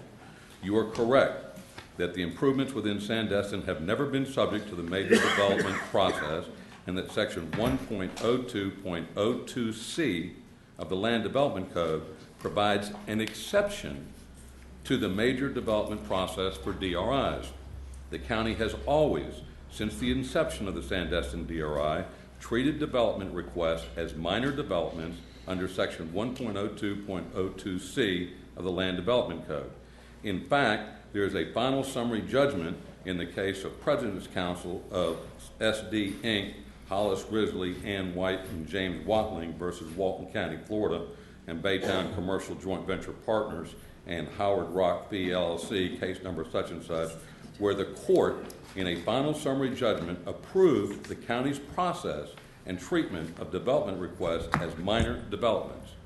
The court had found and held that, consistent with the county's long-standing policy and procedure for reviewing development applications within approved DRIs, the hotel project was processed as a minor development order under the county's development review procedures. As a minor development, the project was reviewed by the county technical staff for compliance with all applicable code requirements. No further review by the county commission was required. That's the big difference on major DOs. The court went on to say, following the TRC approval, the development order was reviewed and approved by Pat Blackshear, Director of the county's Division of Planning and Development Services. The division director is the final decision maker for approval of minor development orders unless there is an appeal to the Board of Adjustments as discussed below. Mark says, a copy of the final judgment is attached to this letter for your reference. Thus, I am of the opinion that so long as the county follows the procedure outlined in the final summary judgment, then the project at Osprey Point can be treated as a minor development. That procedure as follows. He lays out the 7 bullet points, and then he says, this process would apply to Osprey Point, Burnt Pine, and the Ferris Wheel project. And by copy to Wayne Dice, he's telling him to treat the thing as a minor hang development. on 2 seconds. And warned us, warned us in the future. Thank you. Let me finish. I'm not going to not leave, I don't want you to leave take that it out out. of context. And warned us in the future that for subsequent development order requests, that the planning director might reserve the right to change the policy. That's what was said. So we have a land development code that provides an exemption for DRIs for major developments, which is what the county and the county attorneys have relied on, and the developer for 40 years. We have a potential policy change that I have not seen in writing, and I don't understand it doesn't exist in writing, but maybe at some point, which might require a change in the land development code. But be that as it may, that when we appeared back in January, we had the last issue to get the Osprey Point approved was based on Mr. Stewart's analysis on another issue that we had to, because it was an incorrect calculation of acreage that was in a reported annual report some years ago that you had to go through an E2 change under Chapter 386. We didn't like that opinion, but we complied and we submitted for it. And frankly, on January meeting, we thought it was going to be approved until we learned 2 days before the meeting that there hadn't been proper advertisement by the county. Can I ask you a question? Finish, please? Can I ask? Yeah, go ahead. I need to County ask a planning question. staff. At that time, SOA, Sandestin Owners Association, which is no surprise that we've had some issues with them, and they were objecting to staff to Osprey Point, the E2, anything else that the developer was doing out there. Mr. Vorbeck, and so we agreed at that time, at that meeting in January, that the E2 meeting would be put off till February, I don't remember the date, but a date in February. February the 3rd. And then there would be a compliance hearing set on the DRI, despite the fact that staff, Mr. Osborne didn't read you the last part of the staff report, saying that Sandestin was in compliance with their open space issues and other issues. That's what staff's opinion was. He's on over the his Osprey time. Point. You cut off Alan before. Dana, 30 wrap it seconds. up, I'm trying to get back. 30 seconds. 30-second Okay. time thing. All right, and the bottom line is that Mr. Vorbeck and myself, Mr. Stewart, Mr. Davis came to report to you the mediation process and the success that's been going on between the two representative parties, and no, they haven't thrown anybody under the bus, Ms. Meadows, and that this process has been working just fine, and we put off the compliance to the extent that we have to have one. Okay. Well, I would like to ask him a question. There is a staff hang on, Ms. report. Meadows, Okay, hang go on, ahead. please. Dana, that's, you're done. Greg Stewart, you want to ask him a question? No, one of the things I want to do is this is a massive legal confusion. The bottom line is the staff report on January the 28th says here, recommendation, a motion to approve the ordinance for the project known as E2 change. Conditions of approval, no development order will be issued for the Osprey Point project until the decision of the Board of County Commissioners is made at the Sandestin compliance hearing on February 13th. Now it's May 15th. That's the bottom line. Okay. Is that everybody saw this, the attorney saw this, everybody saw this, we saw this. So when we voted, we were voting on the E2 change, not the fact that Osprey Point would be issued. It says no conditions of approval, no development order shall be issued. Now, this was changed after that by somebody other than the Board of County Commissioners, which I think is unacceptable as well. Okay. So here we find ourselves in this position, and this is why. Mr. Stewart. Mr. Chairman, members of the County Commission, I won't go through the major minor. I think that Mr. Davis has laid that out in terms of how that came to be. I would point out that the compliance hearing is set for May 15th, May 18th. We have not received any application for building permit. In terms of the processing of a building permit, if one was actually received, we are only required for multifamily units to process that within a reasonable period of time. There's not a fixed deadline such as there is for a single-family home.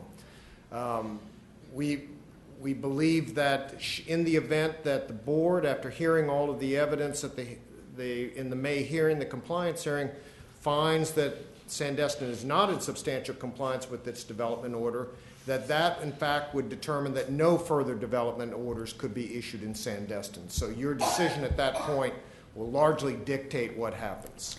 And other than that, I think everything. What about this? What about this that says no? What about the staff report that we received, which is what was in our packet, which we voted on, and it said conditions of approval, no development orders issued. So, and as I don't think that saying, well, we'll take some building permits and gosh, there's really no time frame. I think we need to. Could you pass state your motion again? Yeah, my motion is that we do not accept any building permit applications at any department in Walton County for Osprey Point until they are found in compliance, whether it's at May 15th or June 15th or whenever. Would you modify that to say to the May 15th hearing?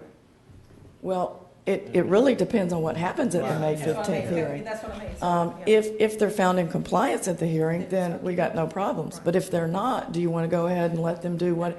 I mean, we've been talking about this for years, is getting them to the table to do a compliance hearing and come into compliance so that we could release everything else that wants to happen under the DRI. So your motion is to, Yeah.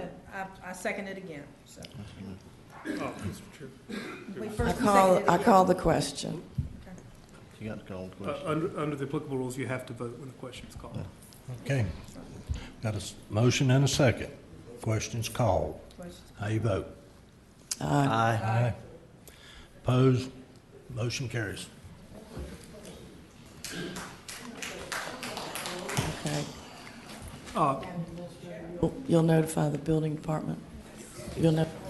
It's just 2 months, it's just a month and a half. Commissioners, also, before we go to the public hearing, I also, I know you've been getting questions about a contract between the TDC, the county, and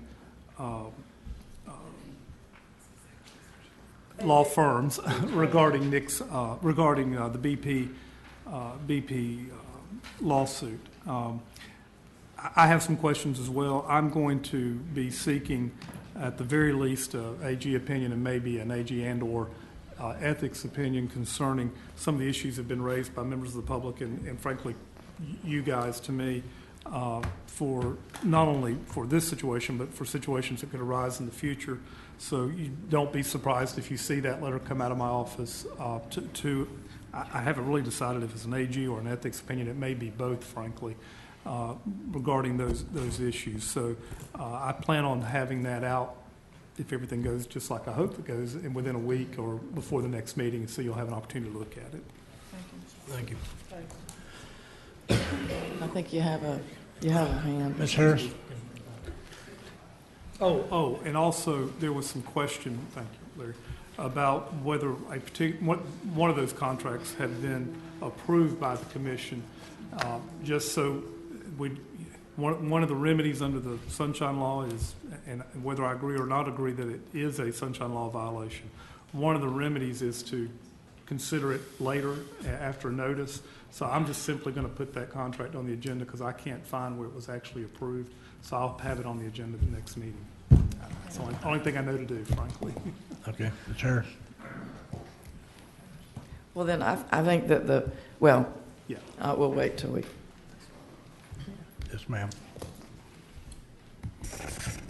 I think y'all have made a lot of headway in the Sunshine Law, but I am appalled to see that a TDC attorney who was representing the TDC's interest was also getting paid by the attorneys that you hired or that y'all didn't hire to do the TDC work to get our money from BP.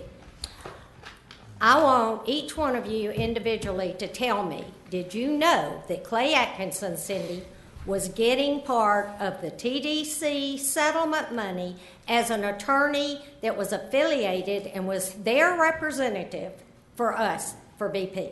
Did you know that? No, I wasn't on the board at the time all this was done, and I just found out when I asked for the disbursement sheets. Bill, did you know? Similarly, I wasn't here when the That's arrangements okay. were made. Sarah, you were. Did you know they were getting the money? Did you know that Clay's firm was going to represent us on how much we should get, and then on the other hand, get a percentage of what we did get? I knew we had voted on him for BC Allen, yes, ma'am. Beasley Allen represents the county. We are talking about the TDC had a totally separate law firm. Did you know that Clay was getting money from the county and from the TDC? And did you remember that contract ever came before you and you voted on it? It didn't. You can answer or not answer. It's totally up to you. I would prefer to wait till he brings us back some information. I don't have any recollection of any of that, but look, can we, before we crucify somebody, wait till he comes back with the information? I've got all the documents. Kenneth, I've got every set of minutes and all the documents. Kenneth, did you know it? I never saw it. Bill Chapman, you weren't on the committee and you didn't know it. Larry, you were on the board. Did you know it? No, ma'am.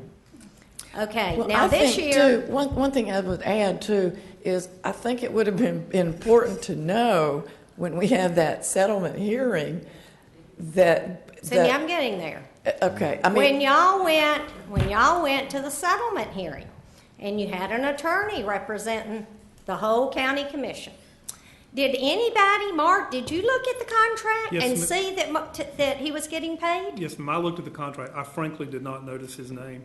All I knew was, and frankly, what I was tasked to make sure of, was that the settlement, no matter what it was, that the attorneys would be paid 20%. That's what I. Yeah, that's and what- But what I his did. name was clearly in there. Yes, ma'am. Oh, yes. Yes, it was clearly there. So if anybody read the contract this year, y'all went to negotiations with the TDC bed tax money. And it was a big fiasco. Now, I've asked for the tapes and for all the minutes from there, and I think that's settled, and I'm going to get them. But you're going to find, every one of you better go back and look at them, that somebody was arguing with y'all, and you know who it was, not to take the money. Well, of course somebody's arguing not to take the money. He's getting money on both sides. The more money y'all get, the more money he gets. But not one of you during any of those executive sessions knew that Clay was getting money from both people. Now, that's an absolute embarrassment. Now, that is a violation of the Sunshine Law, and when I sent an email yesterday, I get the email back from the county saying, oh no, Clay wasn't involved. And then it was, whoops, well, yeah, he really was. I don't usually ask the question if I don't already know the answer. And I really think, Cindy, you can pass this around. I think while the BP cards were going on, and the BP settlement was going on, that you had a TDC director, a BCC member, the TDC director, not Jim Bagby, the former one, a BCC member, and your county attorney all in a $6,000 plus night suite in Atlanta partying. Not this. Somebody was not looking after the money. Now also, Not this I county didn't say attorney. that. Also, I've got 100 pictures, probably 200, different ones of different places. I gave them to Mark 2 weeks ago because I didn't want to make them public. And I asked Mark Davis to just find out who paid for this trip and this fancy motel room. Because I've been to the Ritz-Carlton in Atlanta and been in the suite just to check to be sure the suite hadn't been redecorated. Now, it's up to y'all, when our money is being this misspent, it is up to y'all to find out who paid for this, and if any vendor that sells to Walton County paid for this trip, somebody's head needs to roll. Thank you. Do we have any proof whatsoever that county funds were used? I don't know. Well, be county funds, but a consultant TDC can't funds. pay, well, a consultant can't really pay for something. You need like to that look either. at the pictures, Sarah, and maybe you won't come to my office and look at the rest of them. It's pretty embarrassing for all y'all. Okay.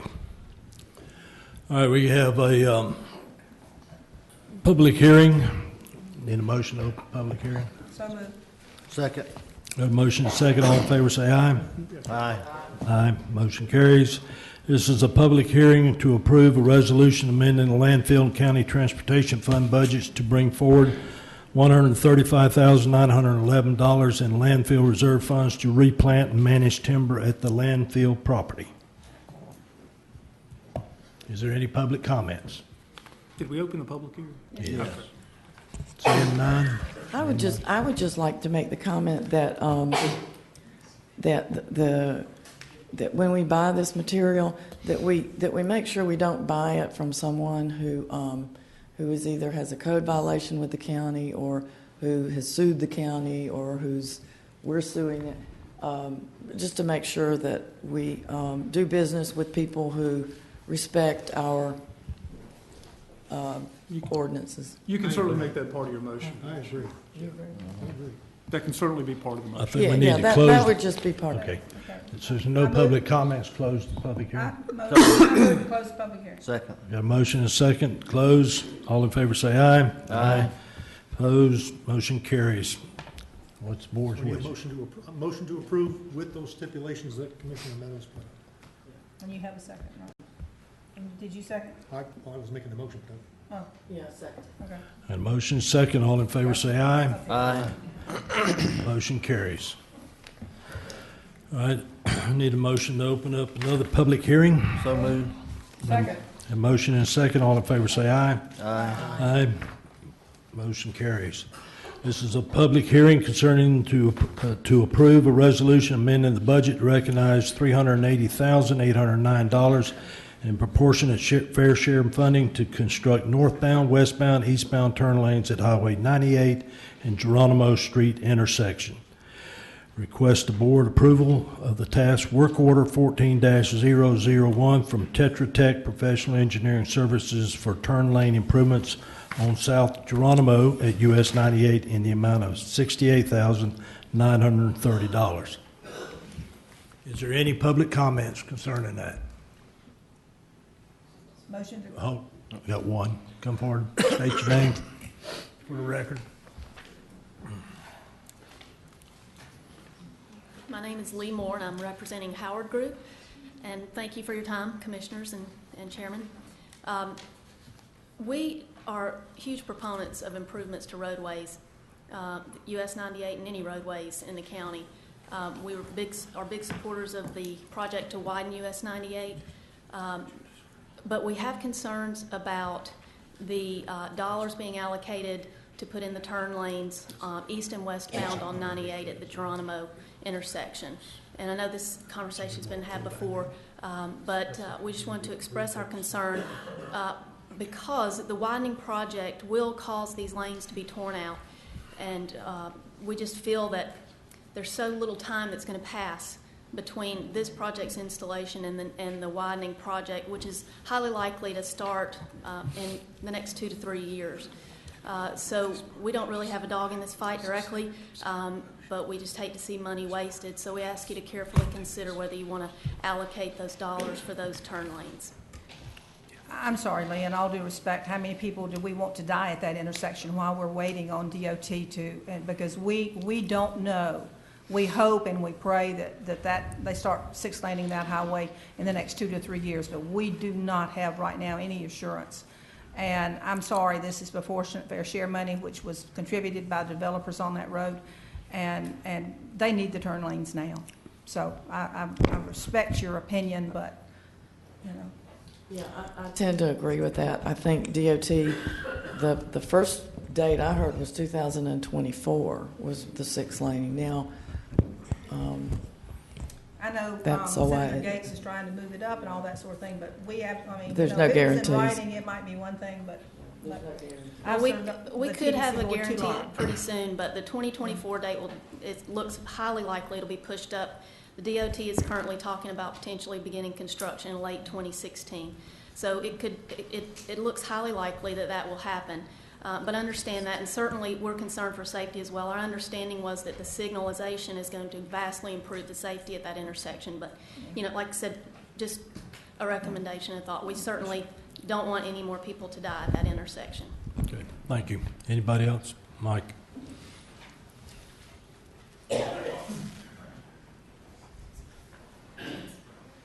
Mike Flint from Miramar Beach.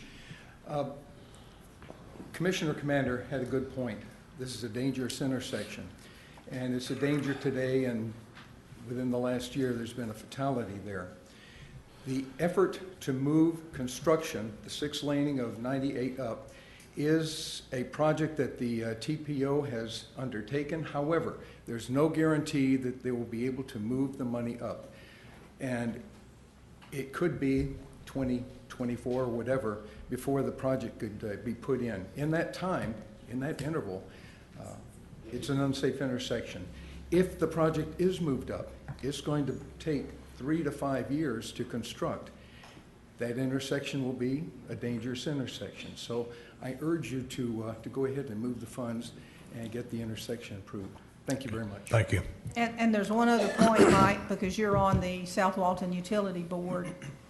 All the utilities have to be moved first, and there is no timeline. You are given I believe it is, quote, a reasonable time, which could be 2 to 3 years, for the sewer to be moved, the water to be moved, the telephone to be moved, the cable to be moved, this, that, and the other. It could take up to 2 years alone just to move the utilities along that stretch because they're so close in there, and especially with wetlands and all. Right, So- and the current estimate for construction of the widening is 900 days. Utility relocations will be tacked on the front or the back of that or somewhere in the middle. So you're looking at a 3 to 5 year project. Thank you, sir. Thank you. Any other public comments? Motion to close the public hearing. Second. Got a motion and a second to close. All in favor say aye. Aye. I make the motion. Carries. Hang on, let me make a quick statement. Okay. All right. We need to have two motions in regard to this. One, as far as the 380,000 plus on proportionate fair share, and then the second one dealing with Tetra Tech. I'll make the first motion. How's that? The first motion is to move $380,809 to construct those lanes. Is that your motion? That's my motion. We have a second. We got a motion and a second. All in favor say aye. Aye. Opposed, motion carries. Need a motion on the second. Mr. Chairman, if I could speak to that. Yes, you may. In our review of this process, we just got the $68,930 figure from Tetra Tech just in time to get into the agenda package within our review. We felt that was a little bit excessive, so we sent Public Works staff back. Excuse me, I'm sorry. I was off. We thought the $68,930 was perhaps excessive, so Wilbur and I looked at it, and Wilbur went back and worked Tetra Tech over pretty good. That number now was $47,235. So it was a savings of over $20,000. So good job to Wilbur and his negotiating skills. Okay. Well, then you see the new figure, $47,235. I'll make the motion. Second. We've got a motion and a second. All in favor say aye. Aye. Opposed, motion carries. Okay, Commissioner Meadows? Yes, we just need a resolution from the board that requests an easement for the multimodal path on the south side of 98 to allow connection of the existing paths on County Road 38 and Scenic Gulf Drive. In other words, we need an easement through Topsail State Park. It's a little curvy thing right on that curve of 98 and 38. So I need the board to send some kind of resolution or make some kind of resolution that we approve going in and asking them for that easement so that we can connect. We call it the missing link, the path between 30A and down to Topsail.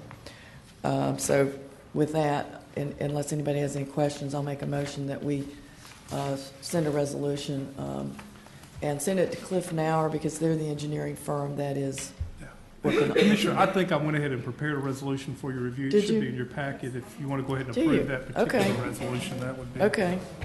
Okay. Okay. Back in there somewhere. What number was it? I believe it was emailed to everybody. Yeah, I don't have it. It was emailed. Oh, okay. Yeah, I don't have it. But, It was emailed.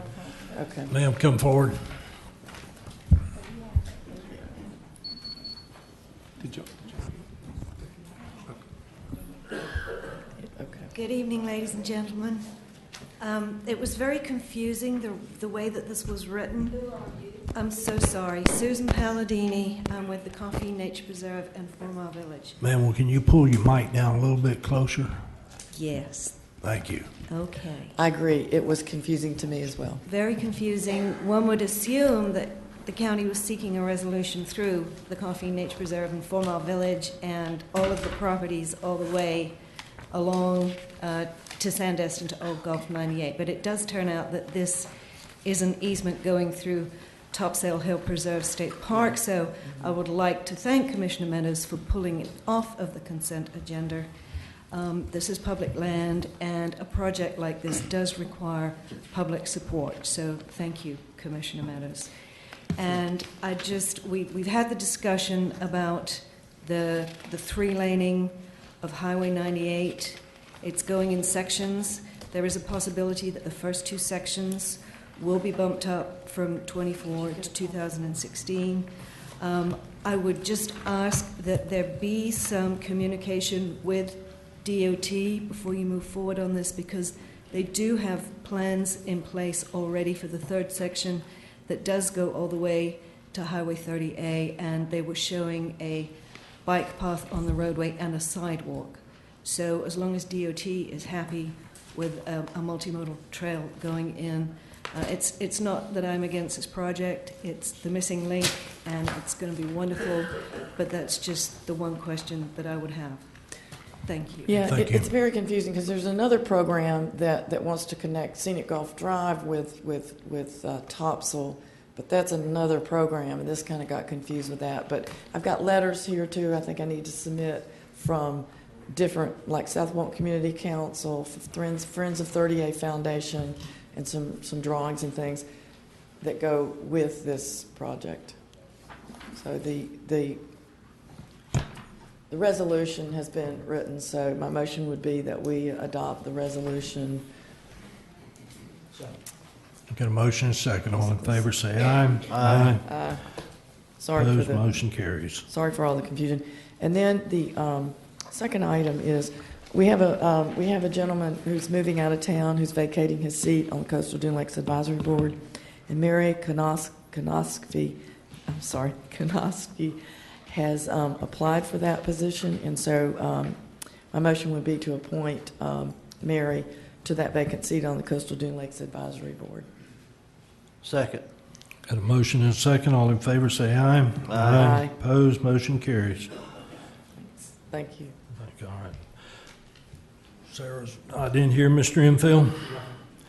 Nothing. Okay. Kenneth, you have nothing. I have asked the board to approve a resolution proclaiming April 5th, 2014 as Friendship House Day.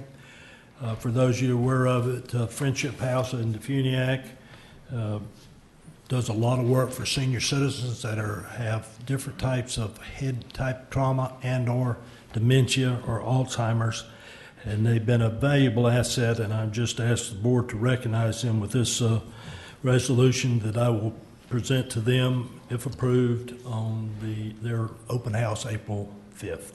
So moved. Second. Got a motion and a second. All in favor say aye. Aye. Motion carries. Thank y'all. She ain't back yet. Okay. Let's move into citizens' request. Herbert Carter, you present? He's not going to be here. What's the board want to do concerning his? My question is, did Mr. Enfield listen to the tape? I did. The CD, I'm sorry. I did listen. I did too. Mine wouldn't play. Not necessarily the type of music I would normally listen to, and I guess I don't know enough about country music to say that it warrants a separate classification. But I'll leave that to y'all because it wasn't my cup of tea.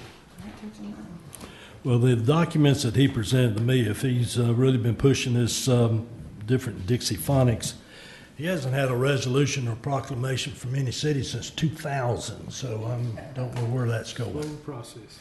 Excuse me? It's a slow process. Evidently, it's slow. Well, my CD we had two of them. Neither one of them would play, so we don't really. We don't know what the music sounds like. But mine wouldn't play either. You were lucky. Whoever it is, he sings real good, but I'm not sure if it is needing a separate declaration of Dixie phonics. Okay. So what's the board want to do? Just table it? Table it until he comes back. Okay. Need a motion? Yes. We need a motion for that. A motion to table. We'll table it until he's available to. No? Okay. Can we just let it die for lack of a motion? Kill it. Well, it was agenda to have something done, so you'd need to take Go ahead, Cindy. Well, since Bill Enfield doesn't particularly care, since he doesn't particularly care for that brand and doesn't feel that it, and he's the only one who really got to hear it, I think, and doesn't really think that it really, it doesn't deserve then I guess I'll make the motion that we, at this time, we don't adopt a resolution that puts him on the country music charts, I guess. I don't know. I'll second it. We got a motion and a second. All in favor say aye. Aye. Opposed, motion carries. Mr. Lund. I don't even know what we approved. Please identify yourself and limit your comments to 5 minutes. My name is Derek Lund, and I represent the beach vendors. And I'm here to discuss amending Walton County Ordinance Chapter 2260D4 as it applies to the beach vendors' morning access to the beach. Prior to 2013, beach vendors and the general public were allowed access to the beach 1 hour after sunrise, as stated in Chapter 2254G1.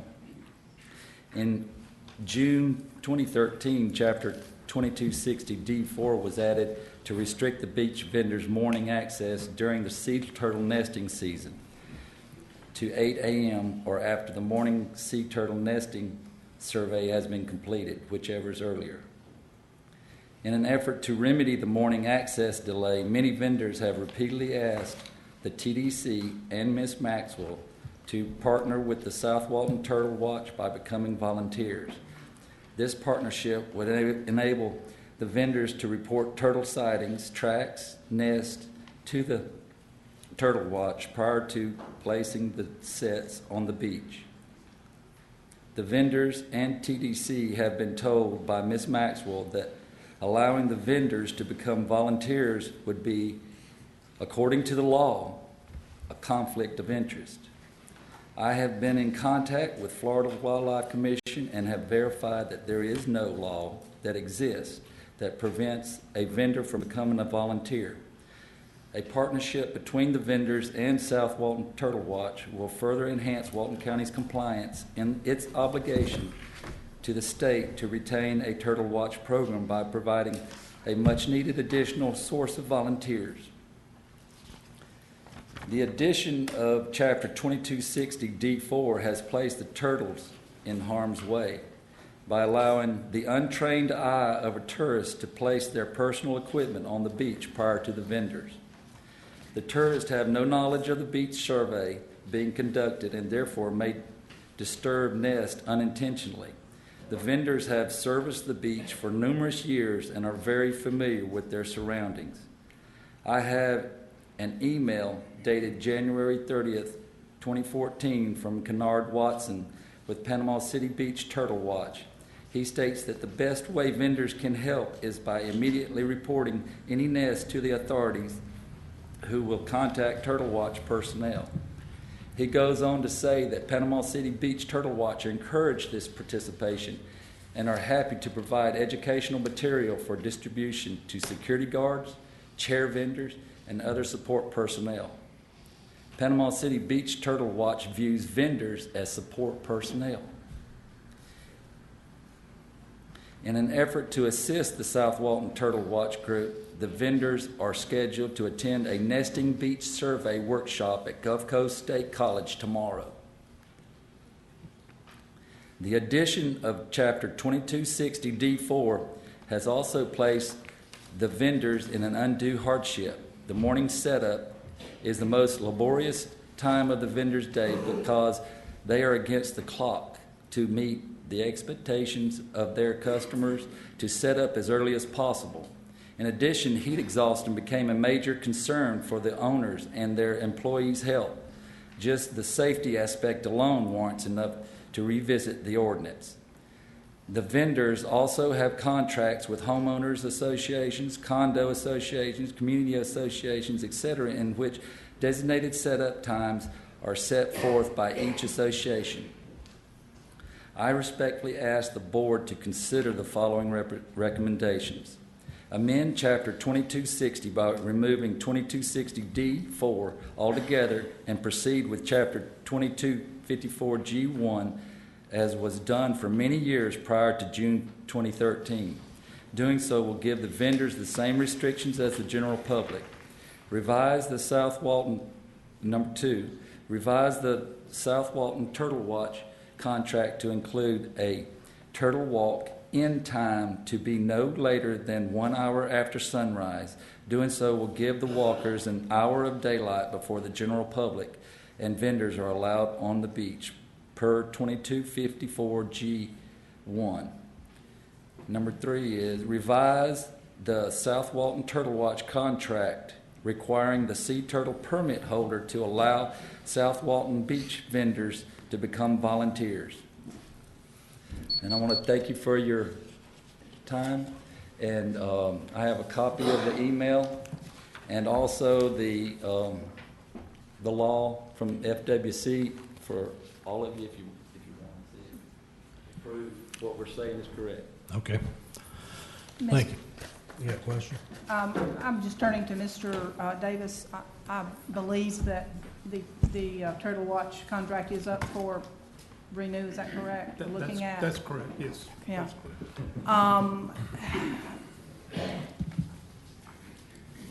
I'm all about economic development, as most of you know, and I look at this from 2 issues. I first of all want to protect the turtles as some of the most valuable assets we have. I agree with Mr. Lund. The problem is, because I do rent each house every year, so I do pay bed tax when my children come down from Iowa, and I noticed that the other people that are not using a vendor, well, they're down there, 6 o'clock in the morning or earlier, putting their things in the ground and their everything and spreading out so that they can beat everybody else. So to me, they're a bigger hazard than the vendors, actually, because I don't know all the vendors, but I know Mr. Lund, for example, and I don't believe he would do anything to destroy nature and what we have. I would like us to take another look at it, because I think if a vendor has like 40 chairs to put out in front of Edgewater, that takes some time. 50, 100, I don't know. How many? About 400. That takes some time, and you can't start at 8 o'clock in the morning and get them out there, because I have learned one thing from my grandchildren. They want to be out there by 9 o'clock and get as burned as they can by 2 o'clock.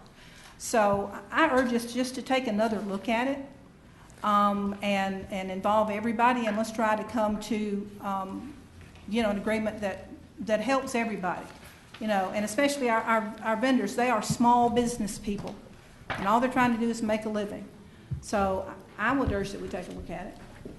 Well, I would have a question as to how this would work. One of the things here says that the best way vendors can immediately report any nest, and then the police, and then the police would contact Turtle Watch personnel.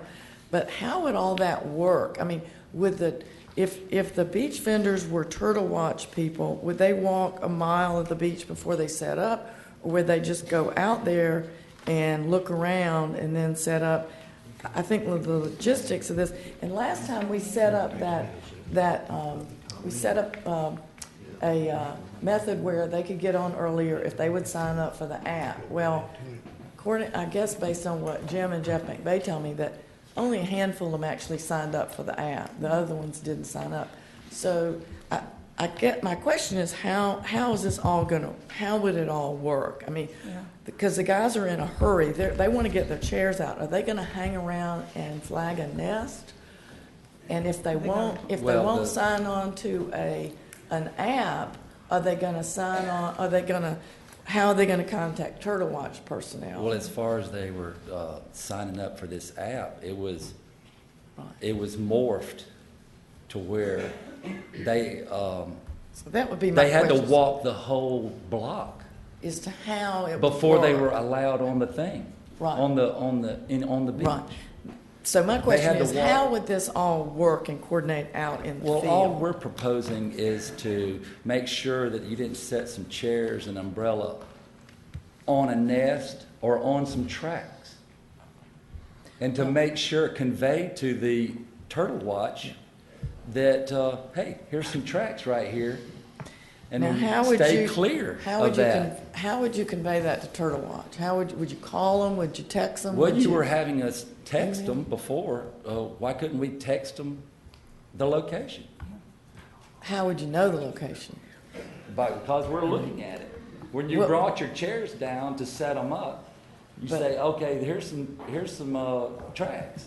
Let's stay clear of it and let's let them know. How would you locate that? How would you send, what would you send to them?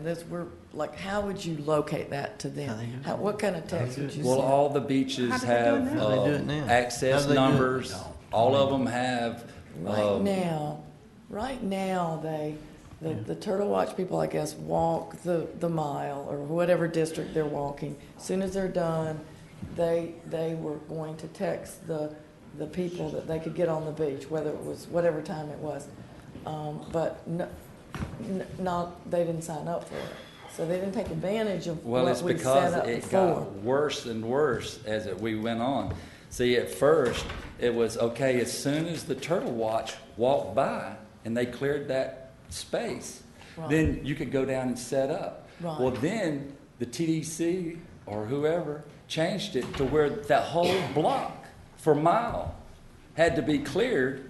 They couldn't go down there. They just saw the guy clear this area. They couldn't go down and set up. They had to clear the whole mile before they could set up. So I wouldn't blame them for not signing up for something like that either. Okay. Now, can't we just go back to, to 7 o'clock? I mean, or what is an hour after sunrise? Let's hear from some Well, of the we got this gentleman right here that actually walk the thing. Okay, yeah. Whatever. Come on up. Identify yourself, please. Some of the people actually walk it to where they have to do. Good evening. My name is Gary Bromeyer. Gary Bromeyer. I'm a little hoarse today. I apologize, but I'm the general manager of the Hilton Sandestin Beach. Ms. Meadows, to answer your question, I think the ordinance states basically that it has to be surveyed. The beach has to be surveyed by the Turtle Watch, Sharon Maxwell, or 8 o'clock, whichever is earlier. Right. That the vendors can set up. Right. I don't spend a lot of time on the beach. I support all the watching of turtles. But the one question I have for Mr. Lund is he stated that he represents the beach vendors. Yeah. Well, I don't ever have or recall a conversation with Mr. Lund representing us, the Hilton Sandestin Beach. So first I'd like to know who specifically does he represent? I think that's a fair question to ask. Yeah, and then I asked that question too. Is it all the vendors, or is it like a No, hand? it's not all the vendors. Is it like, yeah, that was part of my question Well, too. you consider yourself a beach vendor? We absolutely do. We pay the $500 permit fee. And really, the whole reason that I'm up here is that on February 21st, a letter from Mr. Lund was given to Mr. Chapman in regards to everything that he explained here, but the one area that I take highly offense to is the very, very last paragraph where the Hilton Sandestin Beach receives special awards or concessions to set up any earlier. Special exemption, yeah, they got, that y'all got an exemption. We had one exemption for some cockamamie idea that we had to do a big dig thing and set a world record. Didn't work out, thank God it rained. But nonetheless, that is the only exception, and we filed for that. I kind of take offense to the fact that What year was that? Do you remember? It was 13, about July. 2013. July 4th, something like that. We got rained out. One day?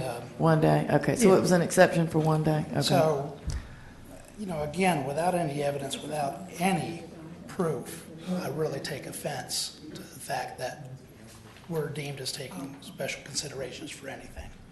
If there is anything, the Hilton Sandestin Beach has been in the forefront when it came to the wildlife ordinance for lighting. $175,000 we spent. We follow and comply all the rules. And we appreciate that. We appreciate that tremendously. You really, that just makes one less place we have to go out and take a look at. Well, thank you. Thank you. But I would like to know exactly who the vendors are that he's representing. So, thank you. Suzanne? Could he say who he represents? I mean, is it all the vendors, or is it just? It's not all the vendors. It's just approximately 15 vendors that Okay. have got together. Okay. And if I've offended this man, I apologize right here for all of you. But I didn't expect anybody to come forward and claim these handshake deals that come up, because, you know, we know that I think you just offended him again. I think so too. I think with that, There's no hold on a minute, hold on a minute. We're not going to make accusations if you cannot prove it, so the best thing to do is keep your comments to yourself on that. Ms. Harris. As you know, we pretty well have our own beach and we control it, but I want to tell y'all, as far as the vendors go, and I've never met this man before, and Sandestin Hilton does one of the best jobs anywhere of keeping their beach and keeping it clean and keeping the trash up, and as many people as they have, it's a chore for them. But Sharon, I know Sharon very well, and Sharon walks my beach, and usually we always give her a code to the gate if she needs to drive in to start walking her miles. But Sharon's been on our beach at 5:30 and 6 in the morning, and my lifeguards have come down, or my beach attendants that are setting up the chairs have come down at 6:30. And found a turtle on our beach with little kids out there chasing the turtle. And our lifeguards called her, and she immediately came back. At 7:30 at night, my guards were still there one night doing some favors for me. And at that point, a turtle washed up. It was still alive and not dead. My guards called, and they sent an ambulance thing to come and get the turtle and took it off. And Sharon stayed in contact with me about the turtle, because we didn't want anything to happen to it. I think the turtles are a wonderful thing, but I also think there are a lot of parents that come with very, very small children, and they would like to be able to take their kids to the beach early in the morning when the sun gets to be 10:30 and it's daylight savings time, and they want them in the middle of the day, and they want to come back late in the afternoon.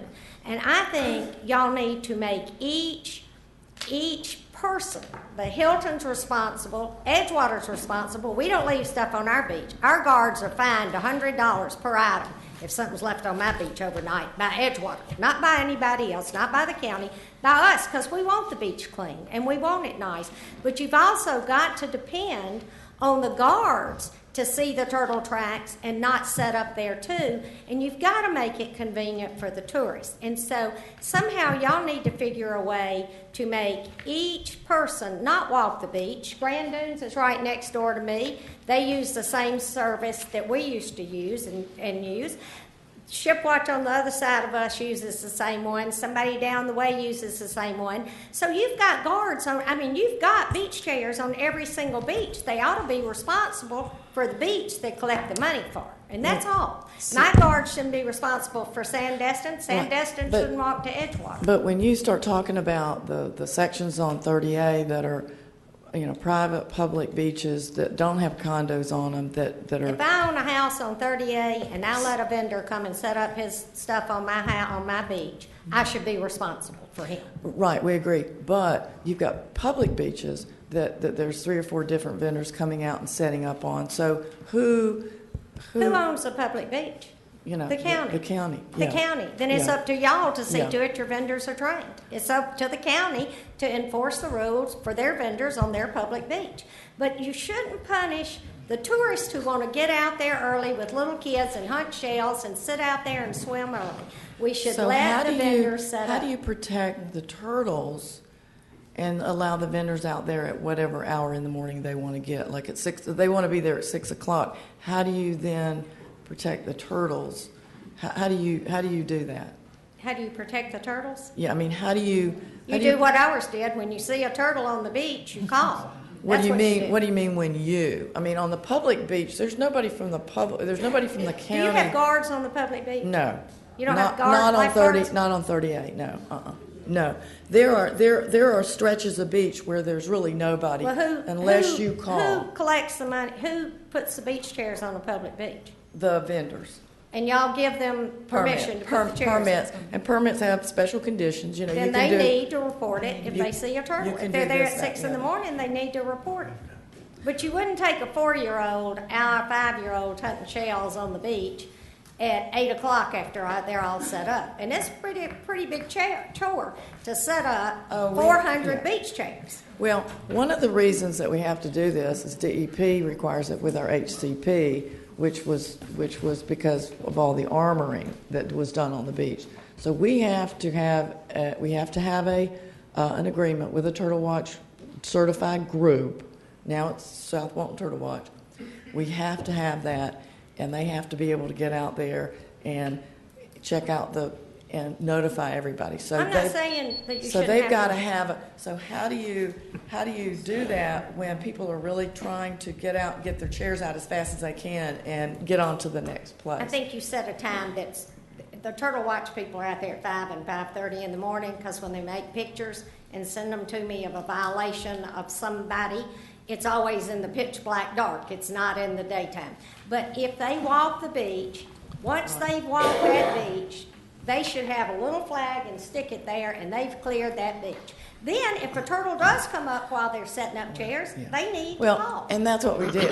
That's what we have now. Is we had an app on the iPhones that as soon as this Turtle Watch person was done with their little section, they would send a text to You have to enforce the people. the rules you set. You Right. have to But enforce. we had a hard time- Whether it's furniture sitting on the side of 98 that doesn't have a permit and the code says you can't sit all your chairs and out there for sale, whether it's that permit or whether it's code for sandesting, whether they're in the DRI or not, we can't just make rules and not enforce them. And people who are on that property should be fined. And if a beach vendor does not check their turtles on a public beach that you've given them a permit to be on, y'all need to put them off the beach, because there are other beach vendors that will. I think, hearing all these comments everyone's made here, if the board's interested in moving forward to look at this, having workshops or something, because, we can't resolve anything here today. We're hearing all kind of information, from one spectrum to the Right. other. I think we there's need somebody if here we need- though from the Turtle Watch Okay.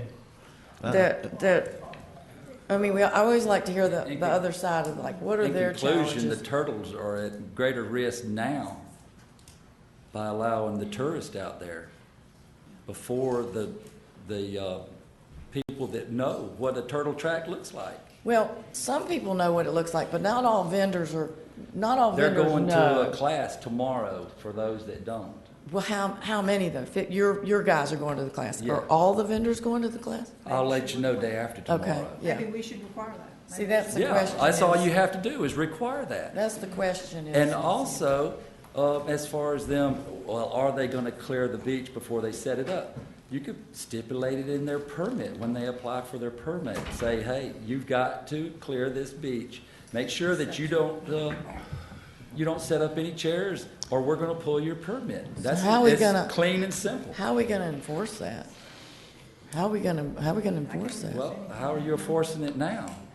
If They can't be out there until 8 Turtle o'clock. Watch That's how they're forcing volunteer. it, from what I understand.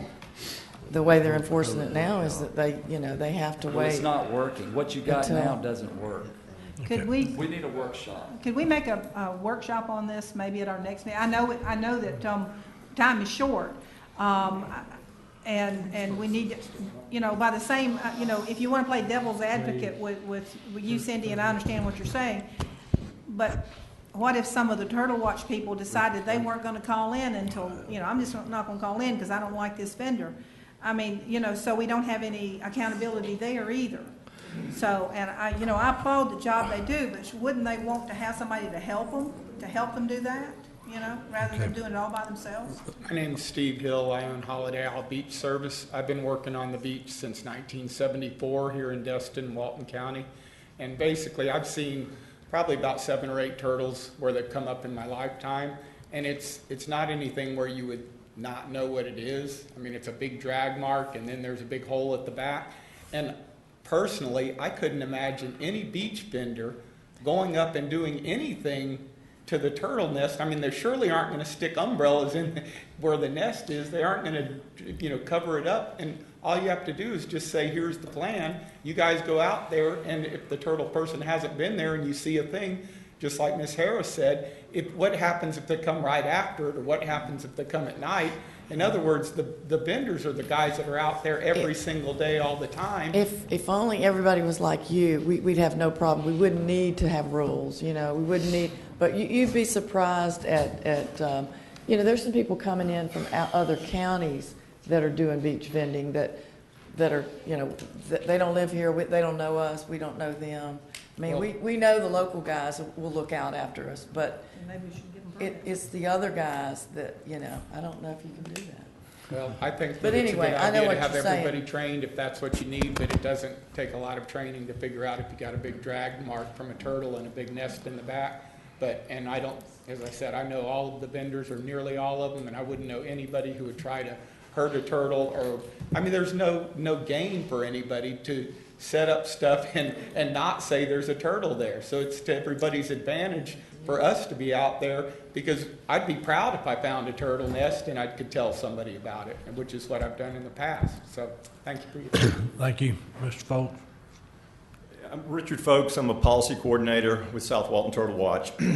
First of all, I have to say I'm a little bit offended that anybody would insinuate that somebody with Turtle Watch might not call or text a vendor because they didn't like them.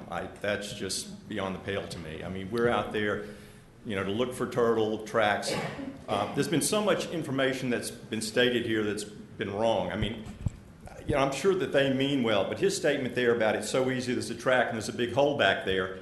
Well, there's not a big hole back there. One of the things that a turtle does is it camouflages its nest to the best of its ability, and frequently it's difficult to tell whether there's a nest or there's not a nest. It's not as simple as an untrained person might lead you to believe. Getting back to the Sandestin thing, Sandestin really wasn't given an exception. We worked closely with them when this event was going to happen, and we had people out there as soon as it was light to clear that area. It wasn't like it didn't get cleared or it wasn't done. We did it, but we have a great relationship with them, and we were out there at the crack of dawn to be sure that it was cleared. This ordinance has not been in place that long. Last year was we've been through this process and been through it, and finally just passed something last year or a little bit before that. We haven't really had much of a chance to get going through it. It would be interesting to know if Mr. Lund had signed up for the app last year. Mr. Folks, direct your comments to the board. Well, it would be interesting to know that. There's very few people signed up for it last year, and there are not all that many people. We've got quite a few sections where nobody signed up at all. We were told it was going to be a requirement to get a permit for vendors to sign up for the app. There's a lot of conversation about they can't get out there until 8 o'clock in the morning. This is not true either. We're out there at dawn, not sunrise, but at dawn, walking the sections of the beach. We are going to be finished walking our section of the beach long, long before 8 o'clock. And as soon as we get finished, a text is going to go out. I've talked to vendors who think the system works great, that they're very happy with the system. I've also talked with FWC, and they feel like it's a conflict of interest for vendors who want the beach cleared as quickly as possible, that it's a conflict between what they want and what we do. Kennard Watson in Bay County does not use vendors as part of their program. We have vendors already here that when they find a track or a nest, the TDC does this, that they will let us know.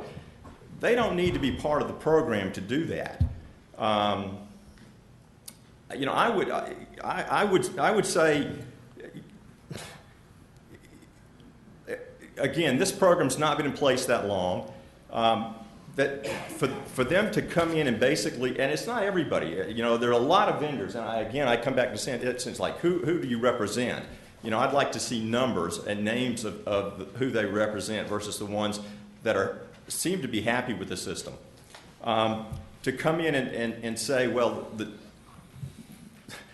that's another thing that was just absurd. The fact that the turtles are less safe now.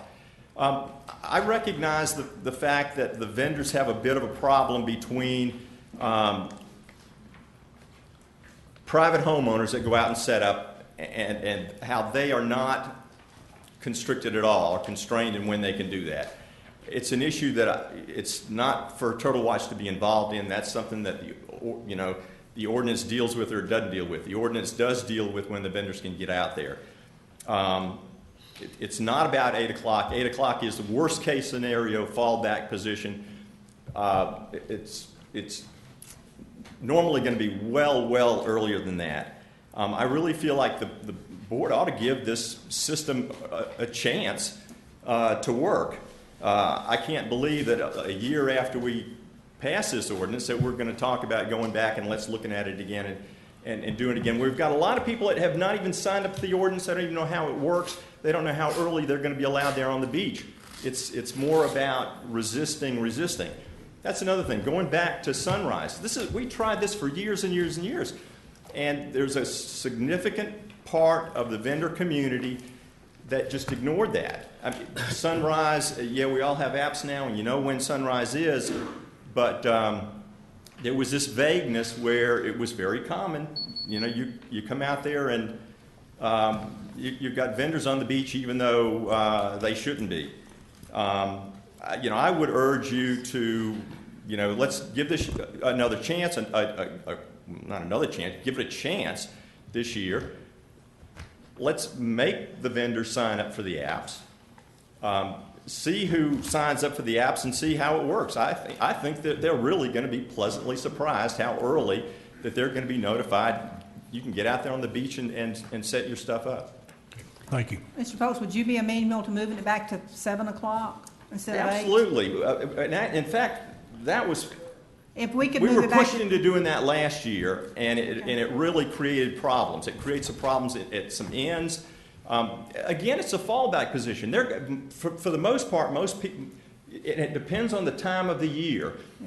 When it's light really early, they may be out there at 6:15, 6:30. It's hard to say because different sections are different lengths. Some people walk faster than other people. It depends on what you encounter. But we've been through this, and this is what we settled on. And to now to hear this, well, it doesn't work. A lot of vendors thinks it does work.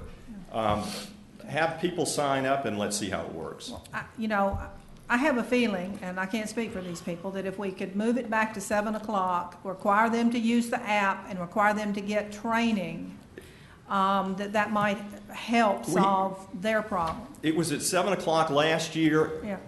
inappropriately, and we still had issues. Okay. We had issues last year, even with it at 7 o'clock. So I would submit to you that's not going to make any difference. Okay, gentleman in the back, green shirt, come forward, state your name. How y'all doing? I'm Shane Johnson with White Sands Beach Service. Personally, my dad's been a game warden for 30 years in this county. I've done beach chairs pretty much my whole life. Mr. Fultz just stated that he had plenty of time, his group had plenty of time to get out there and scan the beach. Why is it 8 o'clock then if he's got plenty of time, if he's getting up at dawn in the morning? Why is it 8 o'clock? That's all I want to know. If he just stated that they have plenty of time to scan the beach, and why are they not working with us to help save the sea turtles instead of against us? That's all I want to know. Well, I for one admire the volunteers that do get out there. I'm not getting out at 6 o'clock I would. to go anywhere. Unless I had to work it. But I understand from your standpoint, Yes, ma'am. we need to balance the Turtle Watch people and our small business people. So that's why I think 7 o'clock is maybe a nice, is a 7 compromise o'clock for would be everybody. beautiful. If he would be willing to ride with me one day and let me show him how hot it gets in June, July, and the health risks they're putting at our young teenagers that are out here trying to run this stuff for us, I'd be more than willing to let him ride and look out and see how the hot and humid it is at that time. If they could just get up maybe a little bit earlier, or even just work with us, make us take the class, my guys would be more than willing to take the class. There's one tomorrow. Okay. Later. Gentleman there, did you have something you want to say? Striped shirt, come forward. sorry, I'm getting hard here. Yes, sir, I'm all about compromising. I think we definitely need to work. State your name, please. Jimbo Bishop. I have 38 beach service and fish on charters out of Grayton. And I'm all about, I think we need to compromise with the turtle folks. But you can see between 5:30 and 6 in the summer, my thing is, we need to be able to hold them accountable to the time. 2.5 hours that's plenty of time to get it done. I definitely, let's let them do the check the beach off, but 8 o'clock is just entirely too late. And at one of the meetings, I asked Mr. Bagby, he's the one that they directed the question to, if the county was going to hire more law enforcement to enforce the tourists setting up beforehand, and he informed me that there was nothing in the ordinance that said the tourists can't set up before 8.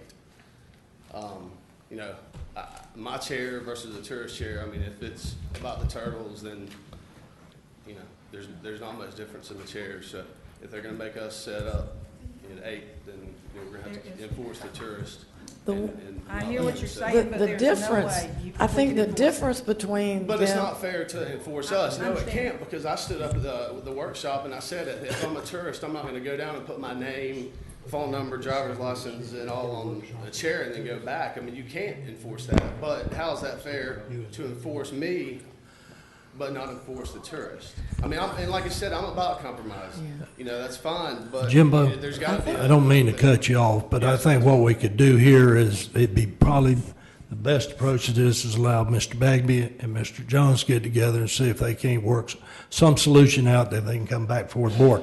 We can't take any action tonight concerning the ordinance anyway, so it might be best to approach in that vein. We did that last year, the workshops, and got our input, and then it got bumped back to 8, so an hour later after. Well, that's the process that it goes through. So. Well, I think you talking about? I think the issues are clear. There may be, as we say in Mossy Head, more one way to skin a cat. Not to offend any cat lovers, but if y'all let Jim and I sit down and look at what those options may be. But, you have vendors here that want to volunteer. Why don't the vendors that want to volunteer get with the Turtle Watch group? If they're concerned about the time, they can meet Mr. Folks or whomever.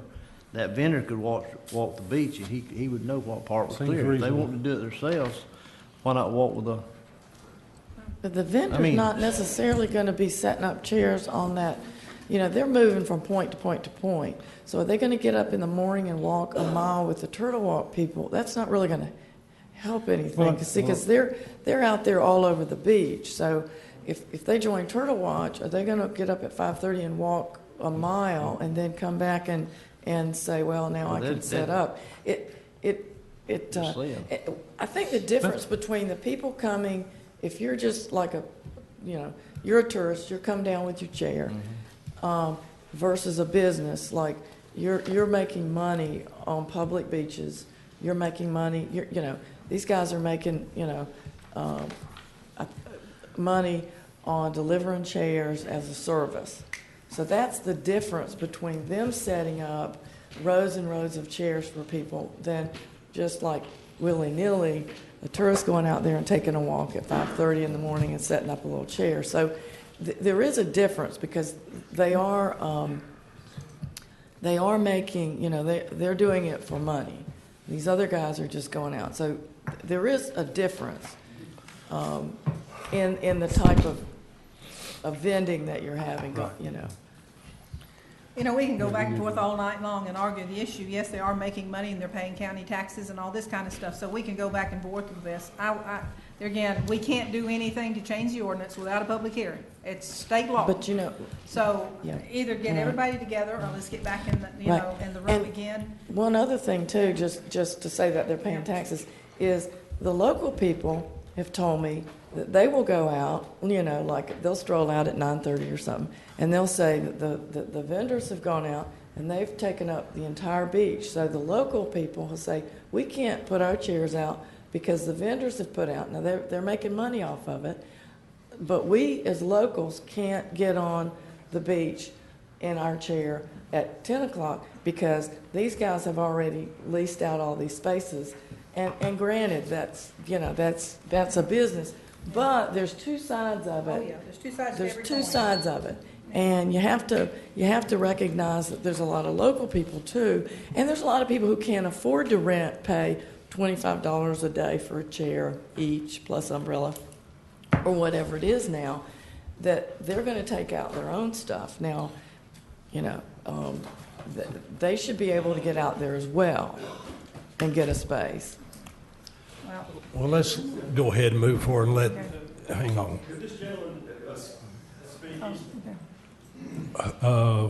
Dave Meadows with Sunset Beach Service here in Walton County. Just real quick, on my phone, of course, our company signed up for it. We signed up for all the locations to be cleared. And on an average, on all the text messages that came through at the beginning of turtle season, it was around 6:30, 6:45, basically almost 7 o'clock on an average. And of course, it changed as the sunrise changed. Right. As we go on. I think it works. I think it works great. I don't like that time. But if the beach vendors could go ahead and get in the workshop, somehow become volunteers, be certified to clear their own areas as they go out to their beaches in the morning. All we have to do is when we go out to our beach, we walk our stretch of beach that's our private property that we're working for a condo. We clear it by either letting the turtle watch that's walking by, you know, or we place a flag or something, because let's not stop what they're doing. They keep walking. We don't have to walk a mile. We just walk our private contracted area, and we clear it. If we clear it before them, we post a flag in the ground or let them know as they're walking by, we're good. Or get us in a text message or something to where we can contact back and forth. And back to the difference between a tourist and a beach vendor, I don't think there's very much of a difference there. They're spending money in our county, right? Right. We're making money off them, and we turn around and spend money in our county. Right. So, I'm not saying there's anything wrong with it. I'm just saying there's a difference because, you know.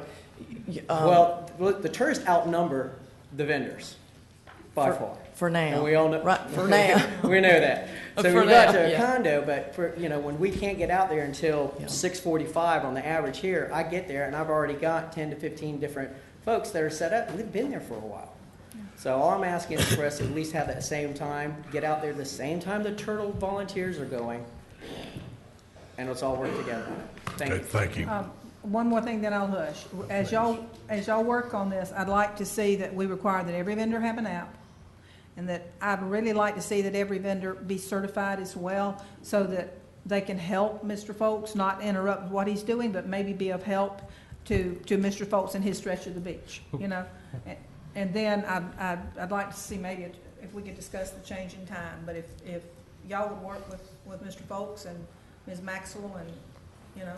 At the vendors meeting this year, all the vendors that attended were given sheets. They don't actually have to have an app. They just send a text to sign up for an app. We don't have their email addresses. They don't have ours. It's done through this app. They just send a text telling that entity that they're sending a text to, I want to receive an alert for this section. There are 18 sections on the beach. And they'll get a confirmation that they've been signed up, and that's all they have to do. And from then on, whenever a section of the beach that gets cleared that they've signed up for, they'll get a text saying you can get out there on the beach. You do all 26 miles? With the exception of state lands, yes. It's more like 20 miles, but. Okay, so each section is roughly a little over a mile or a mile? No, they're not at all. They're not the same? Okay. No, All right, not at thank all. you, sir. I mean, Gulf Trace is a section, and it takes 5 minutes to walk across Gulf Trace. It's just. Okay. Thank you for the information. Okay. When will we be bringing this back? At the next meeting? Is that correct? They'll probably give us a couple of meetings. Yeah. Okay, at the next meeting down here, which will be April the something? 11th, somewhere around there. Somewhere there. Okay, is there any other additional public comments concerning anything? Come forward, ma'am, state your name for the record. Confine your comments to 5 minutes, please. This is not about turtles. My name is Terry Nell Moy, and I wanted to address all of you who are our commissioners, our county attorney, public employees or public servants, And also, I wanted to address really our community activists, because you people are here because you love this county, and you were elected to be here, and you're paid to be here. All of these people, and the crowd is dwindling, are here because they love this county and choose to be here on their own county, on their own time, and with their own money. So I want to talk with you very briefly, but rapidly, about my late husband, who was Robert L. Bannerman. Most of you don't remember him. I think Sarah Commander does, but most of you don't, and most of you here are probably too young to remember him. But I do want to tell watch you. it, lady. Huh? You said everybody else is too young. Oh, well, I never was known for being particularly tactful, just honest. But anyway, had Bob lived, he would be 102 years old today. That's why I really wanted to talk to you today. This is a man who absolutely loved this county. He bought the land down here in 1930. Now, that's before any of us, I think. It's certainly before me, and I know it's before you, Ms. Commander. He wanted to retire here. He was the deputy director of the CIA, and he always knew that he wanted to retire here in Walton County. And he told me after we married, he said, you know, I was determined to do as much for that county as I possibly could. I wanted to get as involved as I could in the county as I had been with my country, because he had started working for the State Department directly out of high school. He went to college by working for the State Department, and then he later on worked his way up, and he was the first person to go from the State Department to the CIA when the OSS became the CIA in 1948. So, what I wanted to do was tell you just a little bit about what he did, and you will see why I'm telling you.